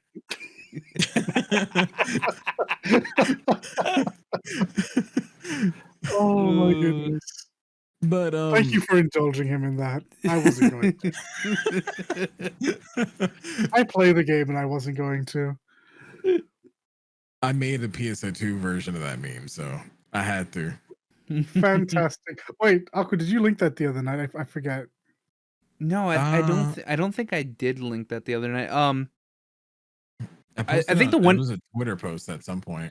I think the I one might thing have I just seen talked it about myself. the one thing I talked about was on the New Genesis launch stream. Somebody asked you how do you how do I get my friends to get into PSO2 or New Genesis or whatever, and you turned your mixer up and you were like, with you can get 2 games for the price of free 99. Mm, It's free. $3.99. It's my second favorite price behind getting paid. Nothing feels quite as good as getting paid to play a Witcher game. That's true. But That's accurate. I mean, you're right. Yeah, like definitely like a narrative, which I expect will come with time. I mean, even if it is just a case of we run up to the command center and chat up the girls, and they send us on side missions, or we chat up the people in the city and they send us on side missions. Anything to bring the players closer to what you've created is only ever going to be a good thing. Yeah, and that's kind of where my actual issue is with the game, like the game and its story. It's kind of like I still don't feel the attachment to any of the characters. I don't have any. I think the ground floor that they gave the story is actually really good comparatively, but give me something. Give me something to feel like this world that I'm in. Like I actually have a purpose. Like me, the player. Yeah. Yeah. I feel like I can't believe I'm going to say this. I think I preferred PSO2's opening, even though I literally cannot stand Affin. Like I can't stand him, mate.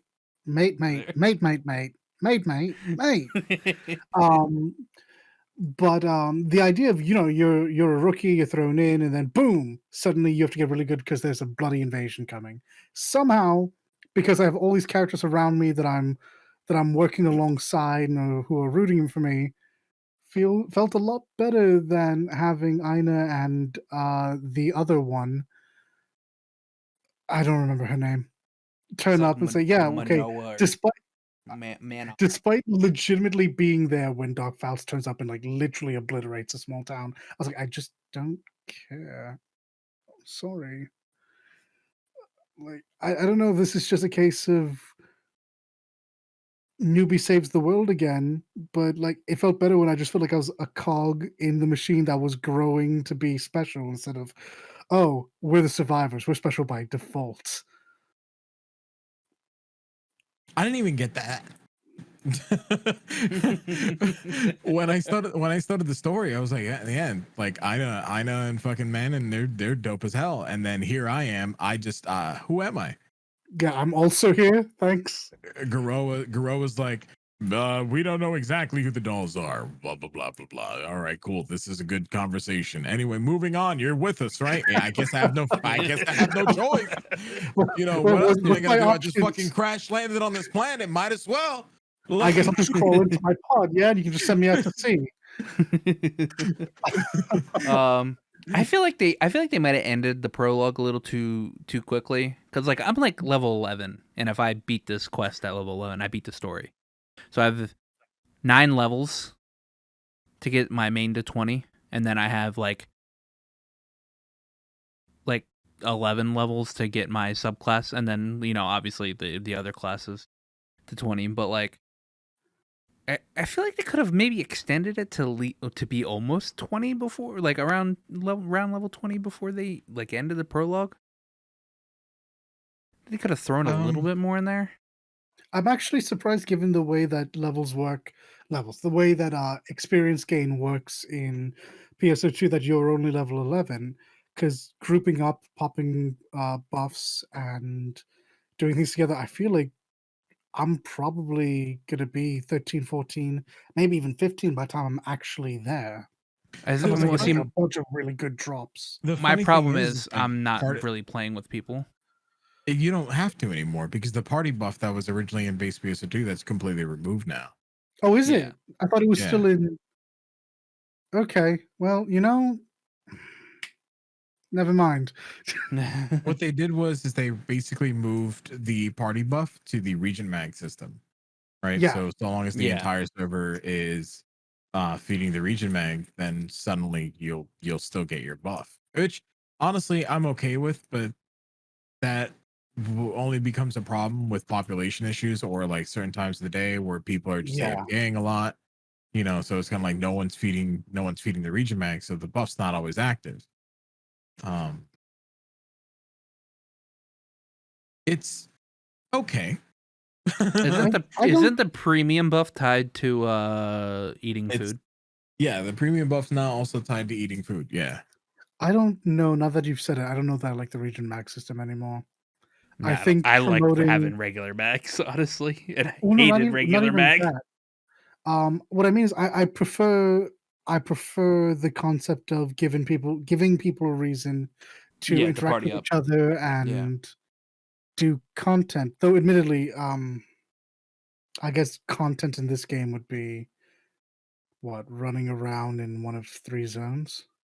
I say that. I mean, I guess that's content just running around doing trials and urgent quests, pretty much. Not even, because farming the exploration zone bosses, farming the exploration zones, like for meat, and then the exclusive affixes like Might 1, Technique 1, Precision 1, you may not realize, but you need a lot of those affixes to be able to get things like what's called, like one of them is called Mastery, and you need 11,000 of each capsule and resource to be able to even get pretty much one Mastery 3 capsule. It's insane. Okay. So these are meant to be long-term grinds. But it also makes it so that way every exploration zone and every veteran boss and everything that you do when you kill enemies anywhere, worth it. Like that's kind of the cool thing about this game. Everything scales to the amount of players that are in the instance, so you can technically solo the entire game, but everything and every place you go will give you something towards your progression. So they did good in terms of that. They just, again, most people won't see that, and they're gonna be like, all right, well, I get the gear, I have the gear, I upgrade the gear, and that's it. They don't look at the affixes, they don't look at that as like real progression, even though that's all of PSO2 ever.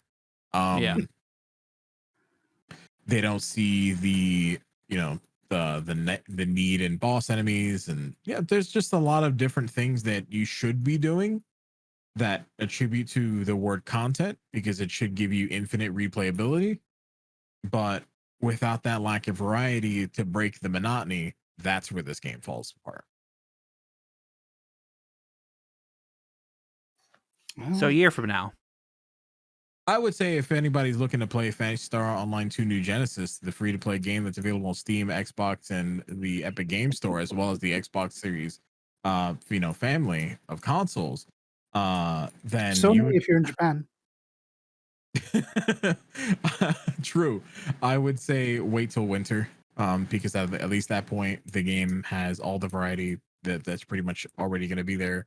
All the world bosses that we know of right now are going to be there, and then we should be seeing, more world bosses release during that time as well. So there's going to be a lot of different, there's going to be a lot more to start with and sink your teeth into come the winter months. But anybody who's looking to start right now, you're starting in the game that is getting in on the ground floor, and that's kind of how you should think about it. You're not playing a game to truly optimize your end game, because I think that if you're that type of player, then yeah, you'll find that right now. But if you're not that type of player, this game is, you play the game, you level up, you get your story done, and then you come back for the next expansion in the winter months, whenever the next region comes out, because I think by that point a lot of the issues will have been solved. So we're getting the snow region in winter, right? No, we're actually getting desert. No, We're Sega. We're getting Sand Million from PSO1. Yes, smile. I want the snow mountain. When I saw that in the beta, I was like, yeah, let me go to the snow mountain. Wall. We don't think it's like this current map. We don't think this current map's going to be all that far off. Like, we actually think that this current map is going to be opened up in its entirety to other places. Yeah, pretty much for all three regions, which is the tundra, the desert, the forest region that we're in right now, then the volcano area that's over there. We think all that's going to be open by the end of next year. That's what we assume so far based on the current roadmap.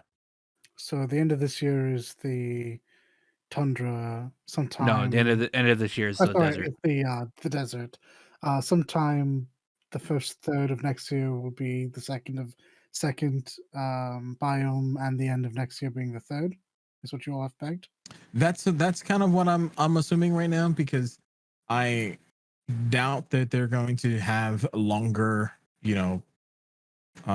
gaps at for the beginning of next year. I think the only reason we had such large gaps now is because they just want to make sure that everything's going to work going forward. Like, yeah, that's why I really do think they should have just called it open beta. I'm gonna keep going back to that. Yeah, no, I mean I can agree with that. No, yeah, well, actually, that's pretty fair. Before I get too big for my britches, Aqua, is there anything else you want to ask before I start firing off a couple of questions that just came to mind? Fire away. My last thing was the whole dropping base PSO2 thing. I still can't believe I managed to miss that. Bothers me. My last bit of information I had on that was that they would in fact be supporting that for a time still. So that's disappointing. But so the game's still there, it's playable, but it's just not but the same. no new, and now it's being changed with the all right, decisions, Sega. You're definitely making them. So with the new game comes the obvious questions. It's a freemium game, so what is free to play like, and is it fair? Because I've already seen a couple of people take issue with the shop system. I am now officially out of my depth because I've never interacted with that at all in either game. So let's start there with the shop system, right? Because because the whole freemium thing is, I don't have a problem with it, but the shops I do. I am probably one of the most adamant people right now about the current shop system. Cool, because that's the end of my question anyway. This is literally what every argument seems to revolve around. So the biggest reason when a lot of people are complaining about the current shop system is because if free-to-play players at least had a means to be able to access it, whether it be for 3 days, 2 days, whatever, previously they had a means of accessing it. And come NGS, for whatever reason, as of right now, we still, it's now 2 weeks in, right? I think, 2 weeks in, about to be 3. Mhm.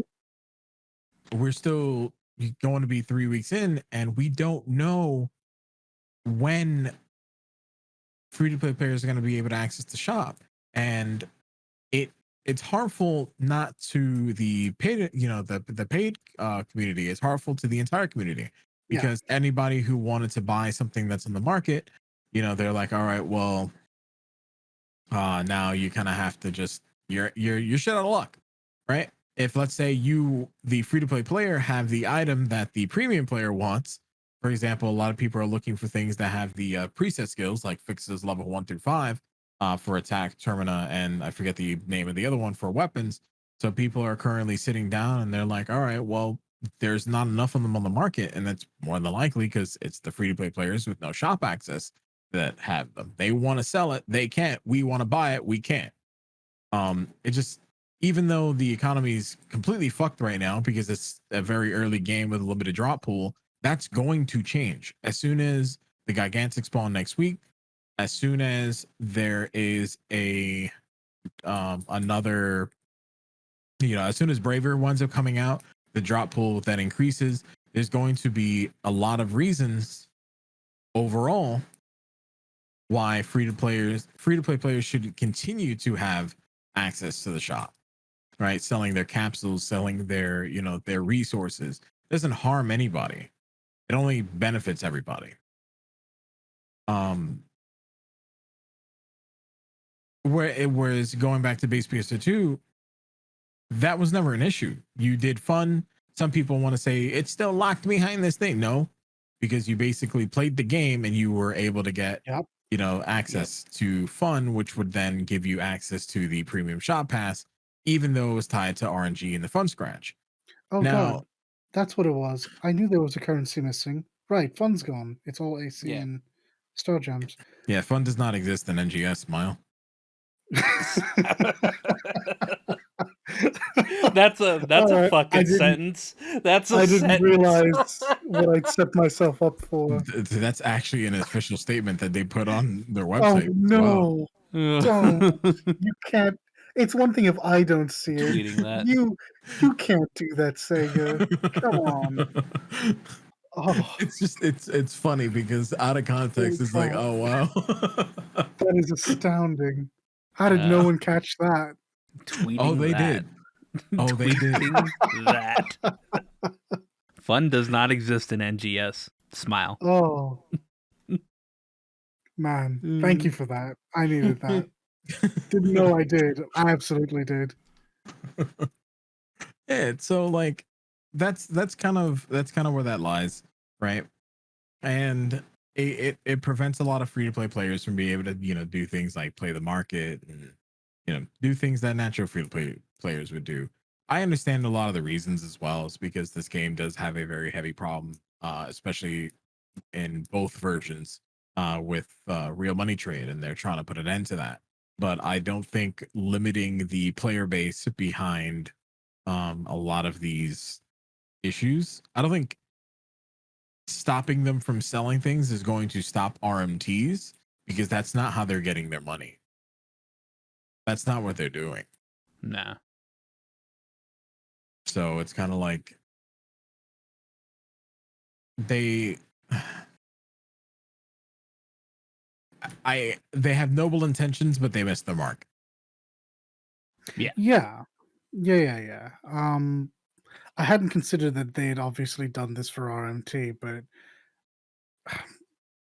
I don't think this is a hot take, but that's never going to work, as proven by the fact that it still hasn't.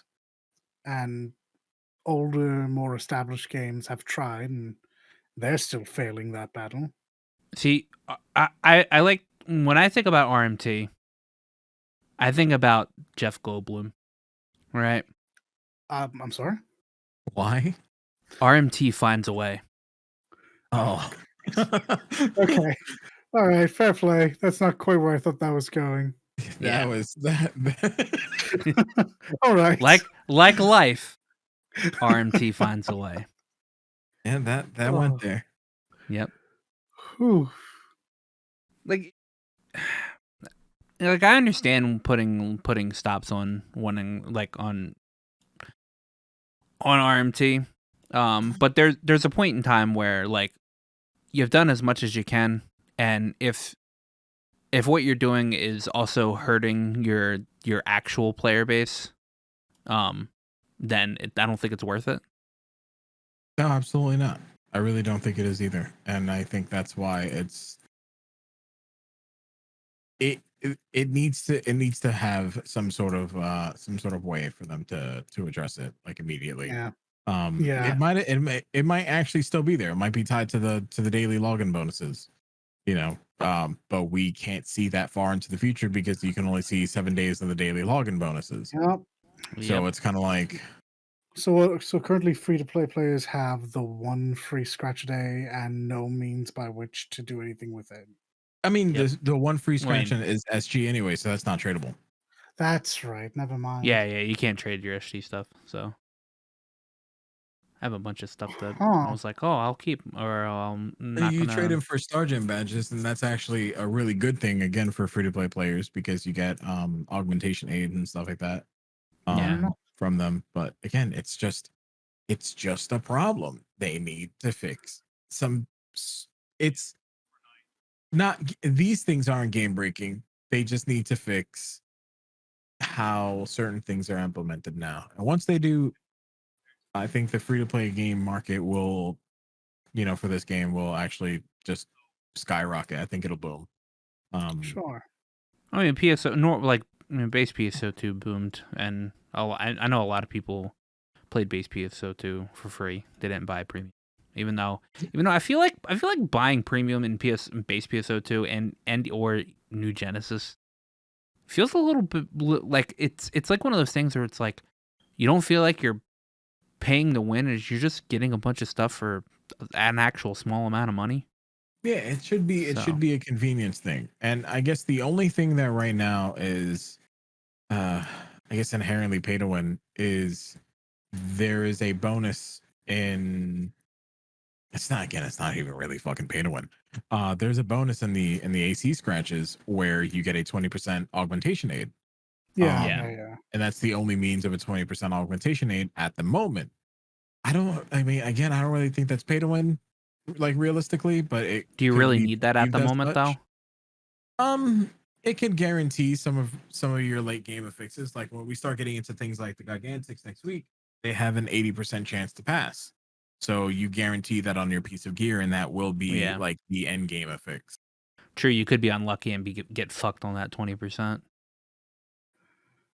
But I mean, I feel like 80% still feels high enough.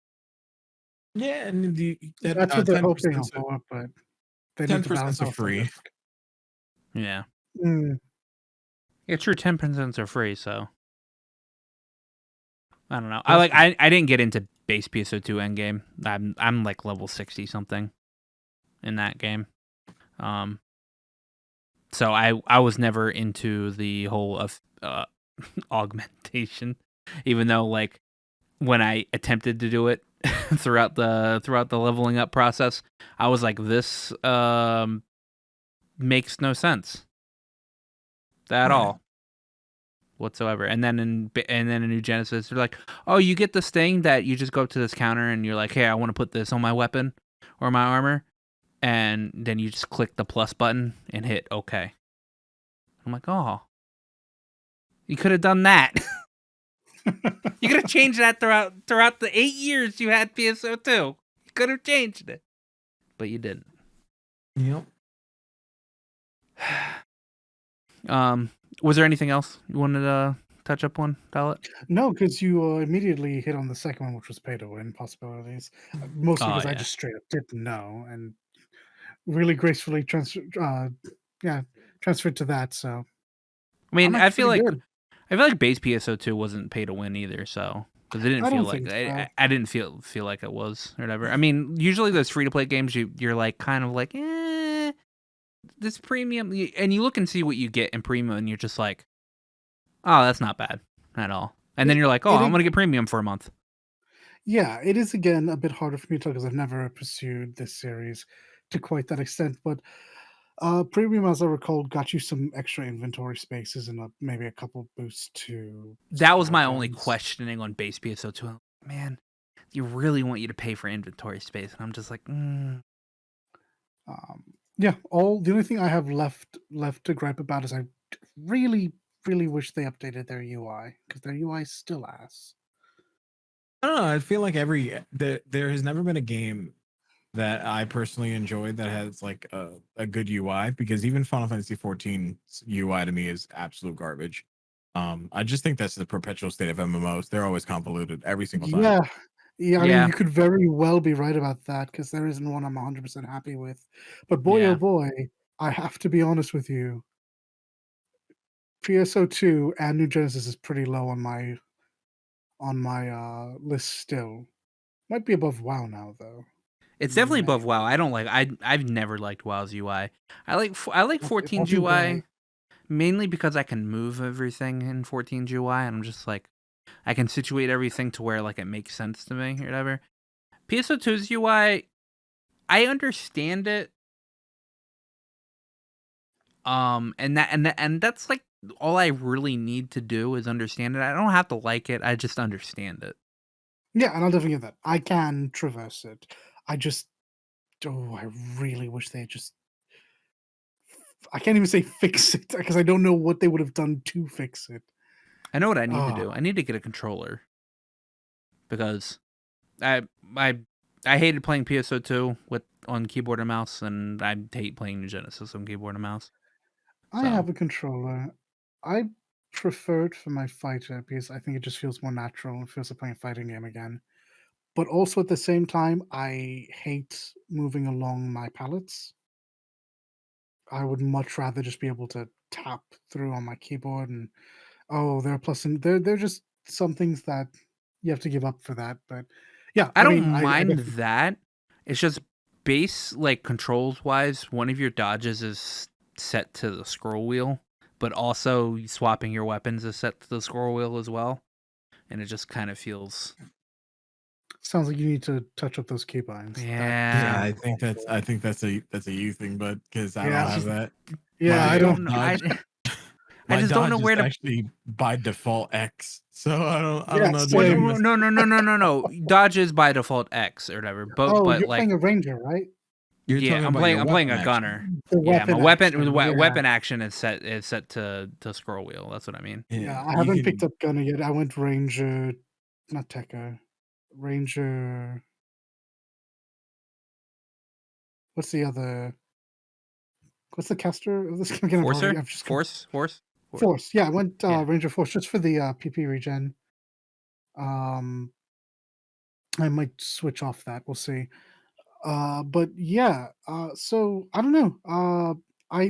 Like we were saying, that sounds like a definitely a you thing. Like you should switch around your I don't keyboard. know I mean, where to put it obviously, at. I just don't know where to put it. I mean, you could just, I hate to say it, but you could take a day and just completely remap everything to something that feels intuitive. I could just get a Xbox controller. Or you could get a controller, because I mean, playing on the controller is pretty sweet. Was there anything you wanted to point out, Mark?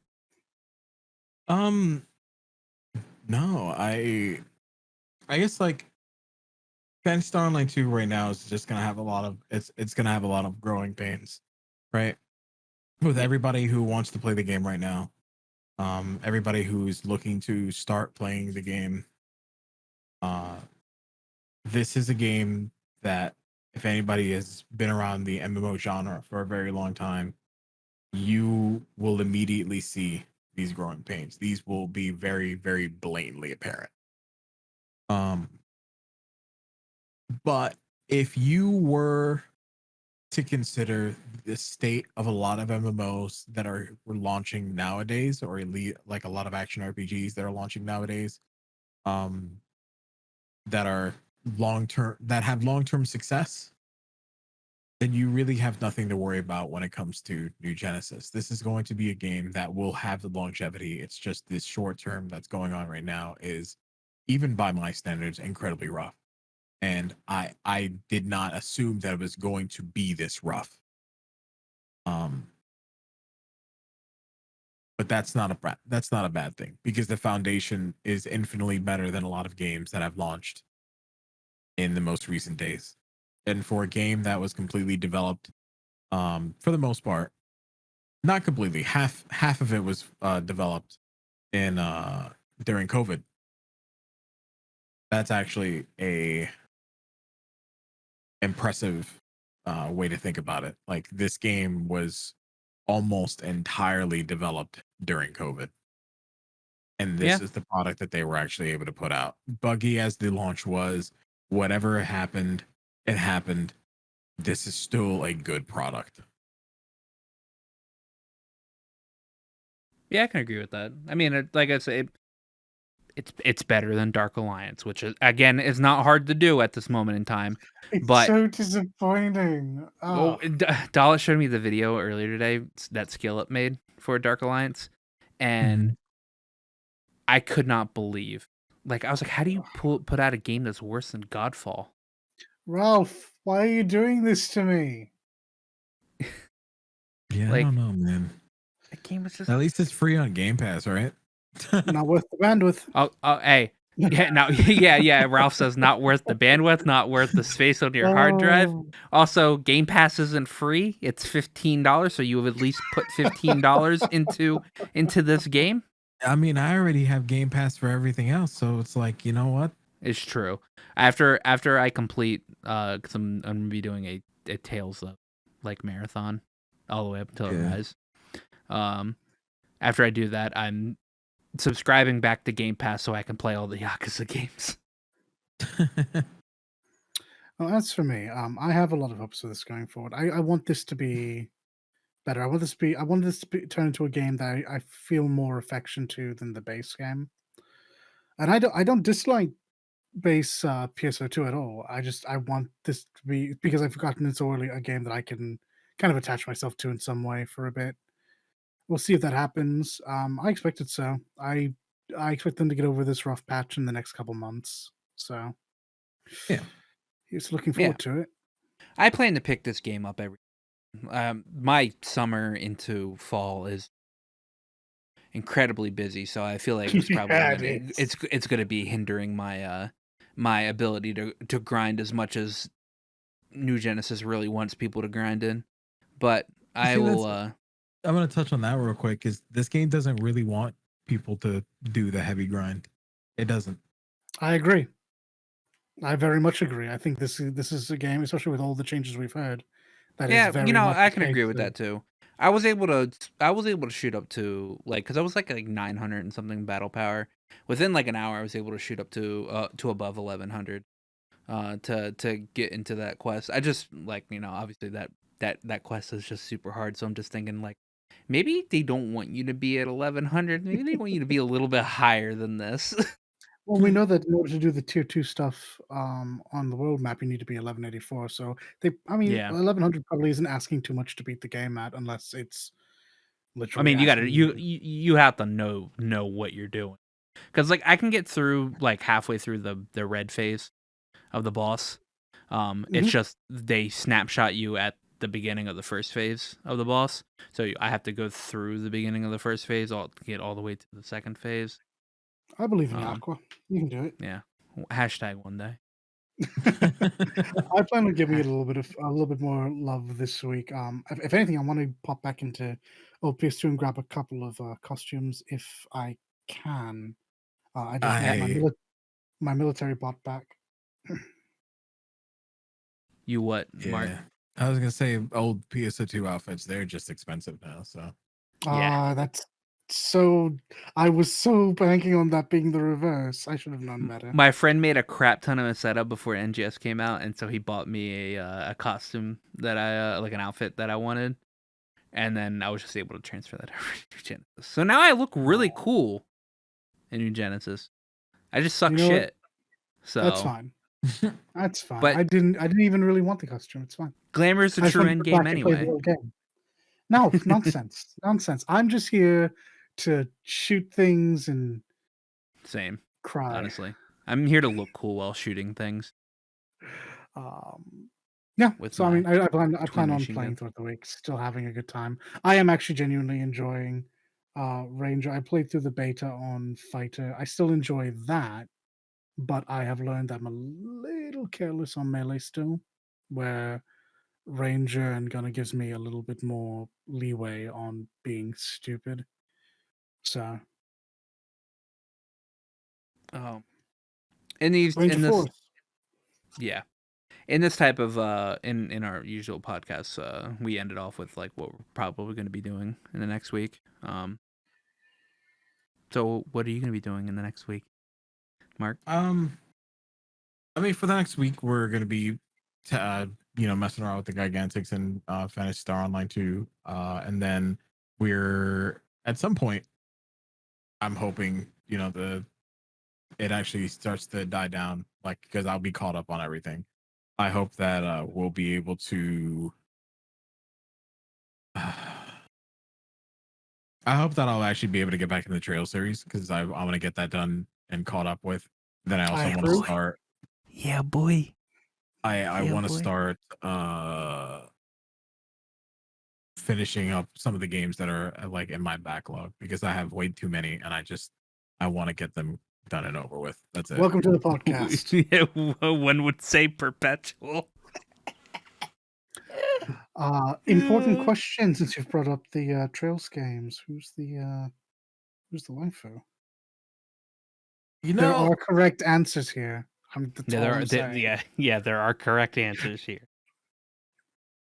see that's a hard one because at first it was Emma, but then I realized she's fucking boring. I see we're on a very similar path, you and I. And then So then the answer's Laura, right? Laura's Wait. great, but she's still fucking boring. It's true. Good man. I like where this is going so far. Like the one thing that I really like about this game, like the series so far, is if we're talking about Cold Steel, they put too much stock into Elisa, right? And for Well, good in the reason first is because game. she's the canonical waifu anyway. Yeah. It's like what the fuck. Emma just gets done dirty. Doesn't matter. Like I played 1 and 2 at this point, and she Does. just gets to Oh. get done dirty. Goodbye. Oh. Your cat is You- more important that- than you. You know That's who true. really gets done dirty? You know who really gets done dirty? All right? Toa. Toa gets done the dirtiest throughout the whole entire series. You see, but like as I've only done Cold Steel 1 and 2, and you know what though? Let's be honest, Toa's still way more important than Emma. My man. And again, Emma's just I love her design, I love everything about her. But at the same time, it's like good job. If I had to choose a waifu, it would actually have to not be any character from Cold Steel so far. Okay. I'd have to go back into the Sky series, and it would be it would actually either have to be Charizard, or there's another character that's fair. That's in my thought process, but I can't remember the name right now. Could you describe her? Because I'm an encyclopedia of trails. It's not She a main cast character or a side character?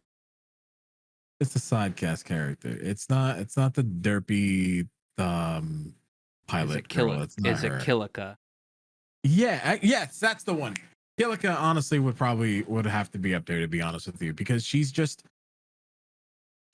really important for the 3 times you see her, but every time you see her, she has a lasting impression on the entire story. You're like, oh, hi, person that I'm never. Oh, wait, you came back. Oh, but you're doing things again. Wait a minute. So you'd still done more stuff than Emma. What the hell? Kuro no Kiseki is going to be your game, my boy. I saw. Somebody sent me the glow up. They sent me the characters that were in the next game that's coming out for the Trail series, and I'm like, bro, we're by Xin. Are you kidding? Yeah. Brought back Fee? Mhm. Are you kidding? Mm-hmm. Like, Brought back Walter. Brought are we back good? Walter. Like, what am I like? I feel like now I'm like, damn, I need to catch up to the series because are we good? Hello? What the hell? What the hell is going on? Yeah, decisions were made. Yeah, good ones. Actually, even. I actually got some possibly unfortunate news earlier Better not be today spoilers. when it comes to the Trail series. Somebody that I watch over at RPG Fancom, who normally has like insights to like Nisa occasionally, Are you saying he has it on predicted good authority? has it on good authority, predicts that possibly Falcom might be skipping over Hajimari's localization and going straight to Kuro. That feels like a mistake. That it's a huge mistake. As somebody That that's feels like a played almost big all of mistake. Hajimari, that is an extreme mistake. That feels like you're gonna miss a very, very big plot point that happens throughout. All right, sure. Look, whatever. He said he I'm just could a be guy. wrong, but there is a big like announcement anniversary thing happening this Thursday between Falcom and Nisa. So if they announce that they're working on Kuro no Kiseki, then we know that they're skipping over Hajimari, which would make sense Fair enough. since we've gotten no news about Hajimari.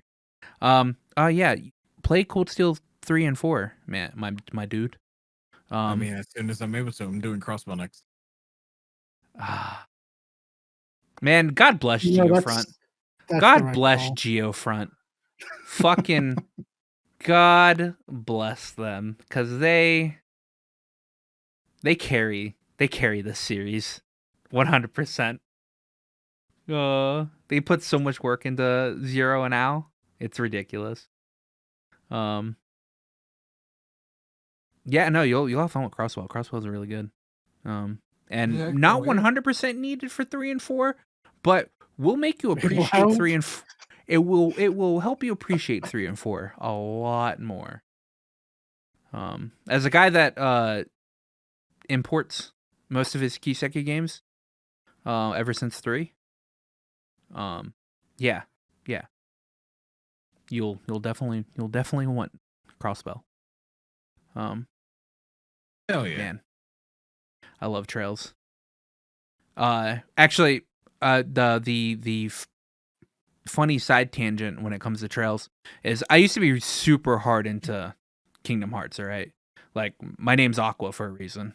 All right, I hardcore. All right, I spent a year playing nothing but Trails games. I went from Sky FC through Crossbell all the way up to the launch of Cold Steel 4. All right. This was a 3-month endeavor, really, pretty much. Right after that, Kingdom Hearts 3 came out. All right. Trails is a series that spans pretty much the exact same length that Kingdom Hearts has, like, span over pretty much a singular set of consoles. And they have the most cohesive story across 10 games that I've ever seen in my life. I can't even go to Kingdom Hearts 1 to Kingdom Hearts 2 without thinking, what the fuck happened? 3 different games. So, Yep. I like immediately after I beat Kingdom Hearts 3, I was like, this is trash. This is the most trash thing I've ever played.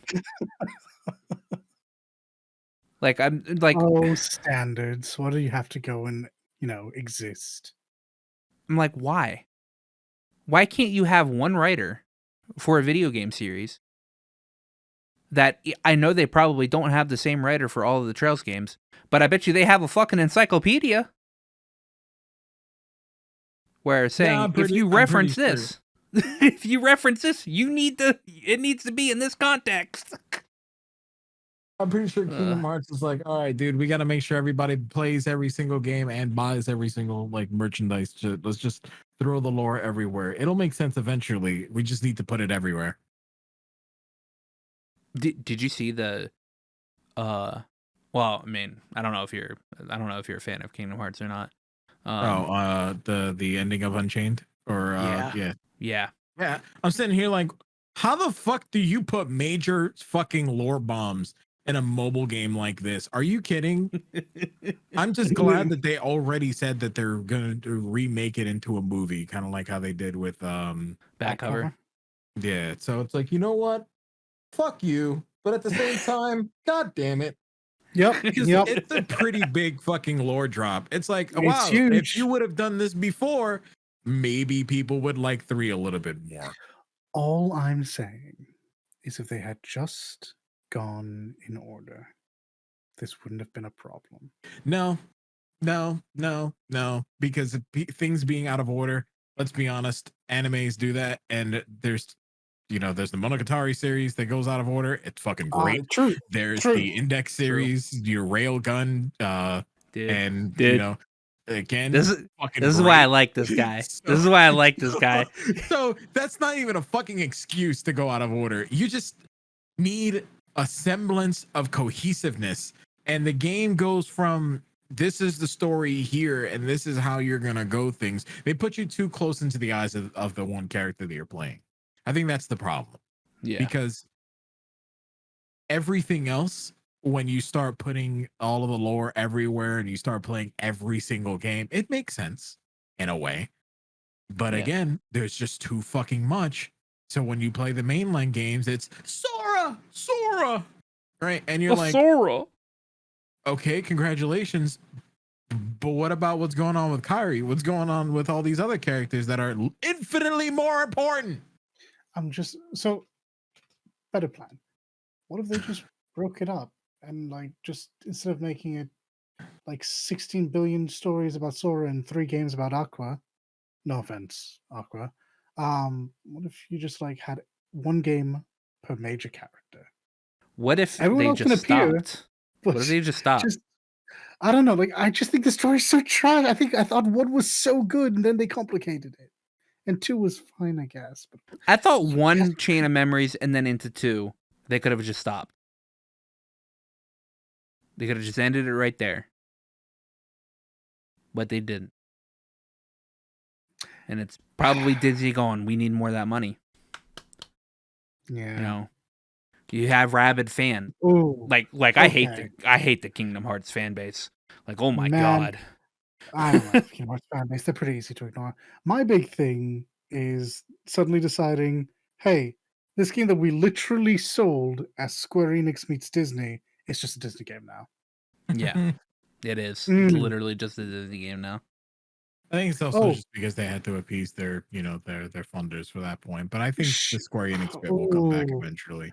I don't know about Hopefully. that because like Nomura legitimately said, "Oh, we didn't even know you guys liked the Square characters." No, We just if you go back, there was actually an interview where they had to say, "Hey, we needed." Like Disney specifically said, "Well, let's start focusing on Disney." Right, because they wanted to start doing that as opposed to the whole Square Enix bit, because they felt like the Square Enix characters were the big thing when the game was actually meant to be about the Disney characters. So in that same interview, Nomura did wind up saying, will those characters come back? He wants them to, because some characters are very critical to the story, but it did cause some complications when they were like, yeah, we need to make this about the Disney characters, not the Square Enix ones. So Yeah. I hate the fact that Disney gets their hands on things and it just goes south. Oh, they do it forever. Here's the moral of the story, Fine. because Marc mentioned it.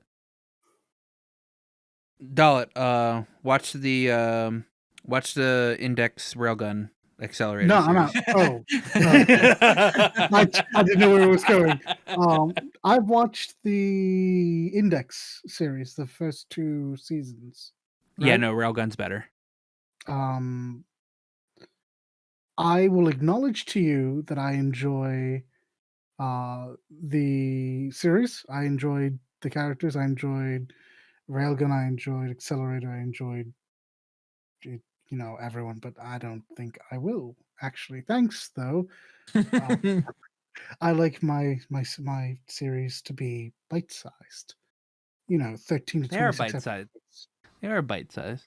You can- That is a trilogy of light novels in anime form. I refuse to listen to you call that bite-sized. Thank you. I Oh, have limited time as it is. Come to okay, me good. when you have another Mushishi. Yeah, that one was really good. I'm Did still you watch the second devastated. season? I'm devastated they never dubbed it, but I did. Okay. I watched it in Japanese regardless. I can't Yeah, I believe mean- it, man. You guys haven't mentioned the newer anime series called 86. How dare you? 86. What's that? 86 is basically a do you know the term 86? I know the number 86. No, I don't know the term 86. So basically, to be 86 is kind of like you're just written off from existence, give or take. Okay. Oh, actually, you know what? I've heard that. I have literally never heard this. This is interesting. I've heard Alright. that once. I've heard that once or twice before. Yeah, Hmm. that's basically just kind of how it goes, and it goes off of a group of people who are, in essence, they're 86. They're being considered as subhuman, like they're not even human. They're not considered human, so they're basically just human cattle, and they're meant to fight wars. And it's this mecha anime that's also very like explores the relationship between this one person who wants to change the country to make it so that way these people are actually human again, and the relationship between the people who are being 86th. And it's really good. It's honestly one of the best animes of the season that I feel like no one's talking about. Wow. It's that damn good. High praise. I will look this up. Well, do you know what the studio is? Not offhand actually. Okay. The studio is actually A1 Pictures. Oh, Okay, well, so they've the been out animation anyway. will be good. Okay. That's fair. Yeah, animation is great.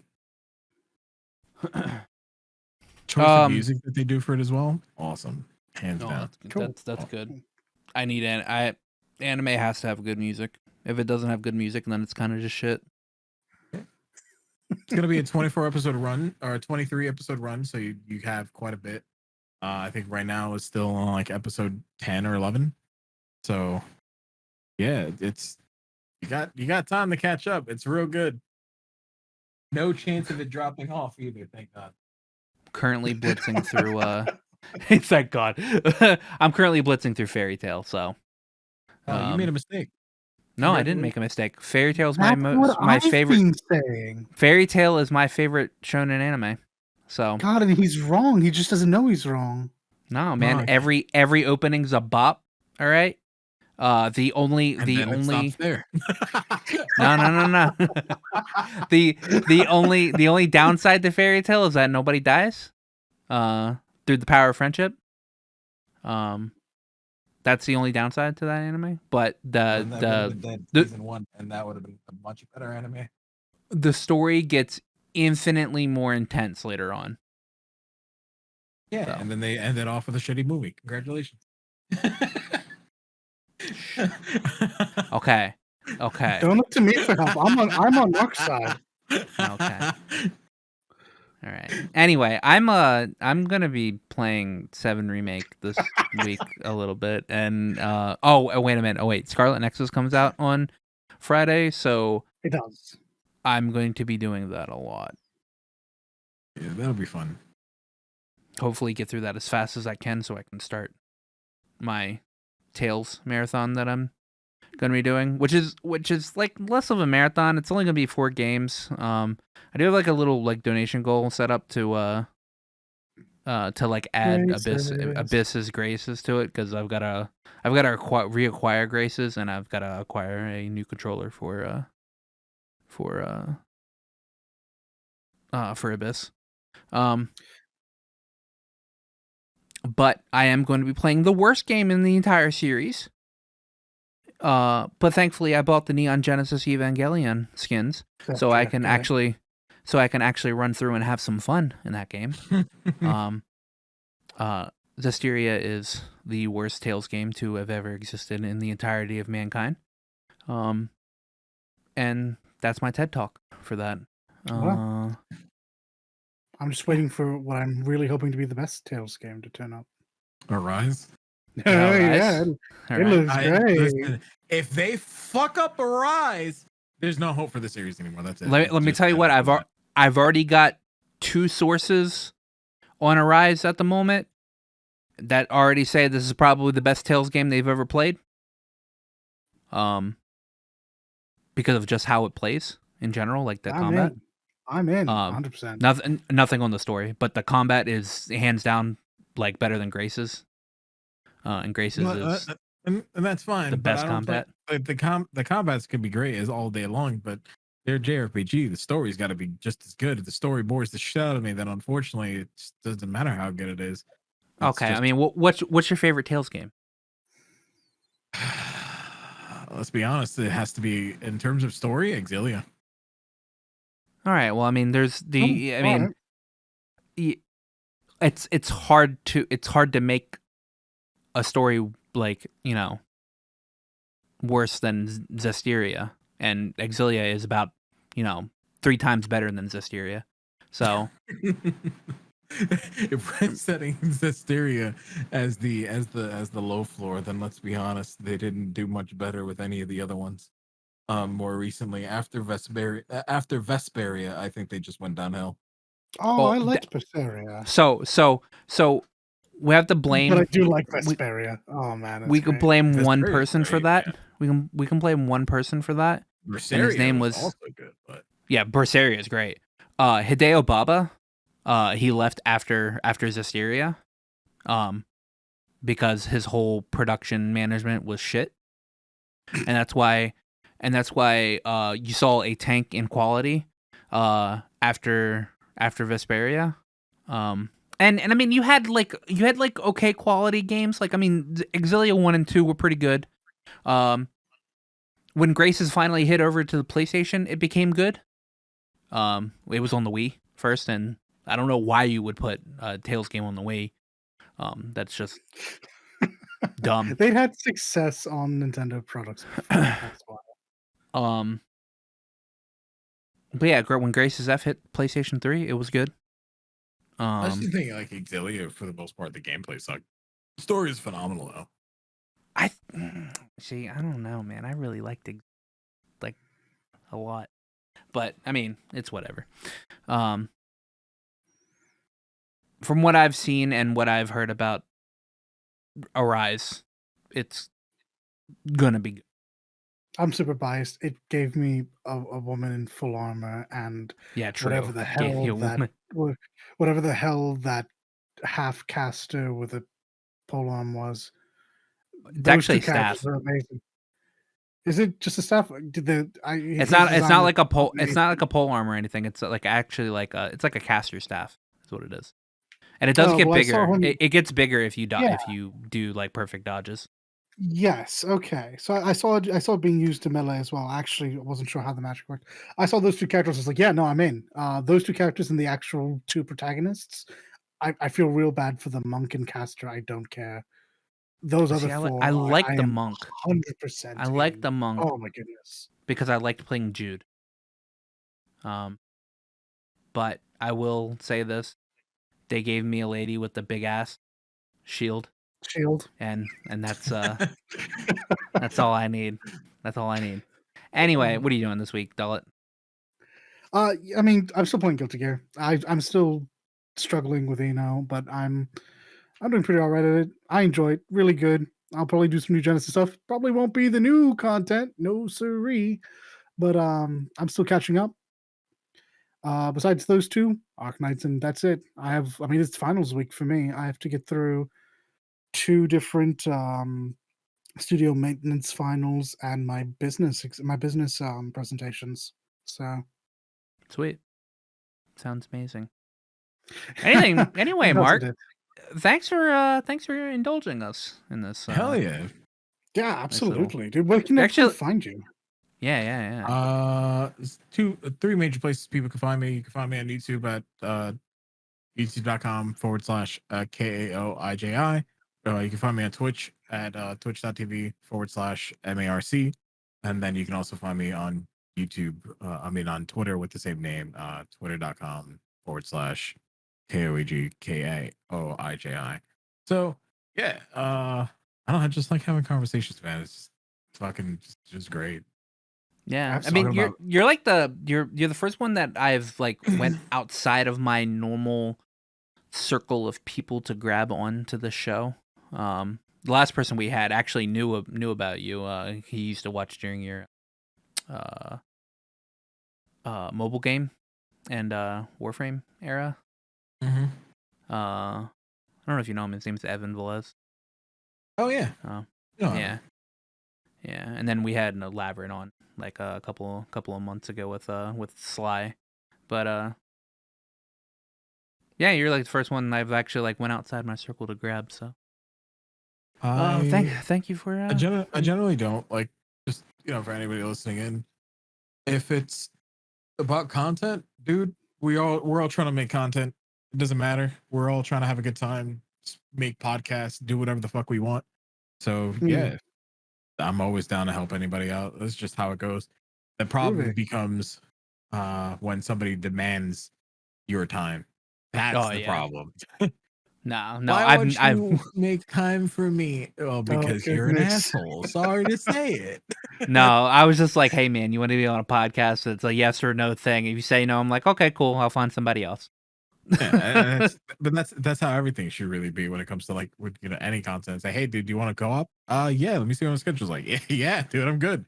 And that's it. You just make content. So podcasts honestly are the same way. Like, I don't know, dude. It's just, thanks for having me. You're fairly easy to schedule with anyway, so I'm awake at every time of the day, life, year. I don't know. I've actually noticed that I'll message you and you'll just reply back and I'm like, all right. I don't know when you sleep. I'll let you know. By not answering. It's such a problem because some days it's like, oh yeah, I'm great. Well, no. I'm gonna go back to sleep and then not sleep for the next 3 hours when I planned it. I know that. I know that feel. Anyway, yeah. Thanks for dropping by. And we don't have anything planned next week, so it'll just be a normal podcast show. We'll come up with an idea. But yeah, thanks for dropping by, and we'll talk to everybody later. You will take care now. Bye-bye. Before you go, remember to like, comment, and sub to us. Not only does it help out the channel and let us know what you're into, but it also makes you 100% cooler than everybody else. I checked with Aqua. It's definitely true.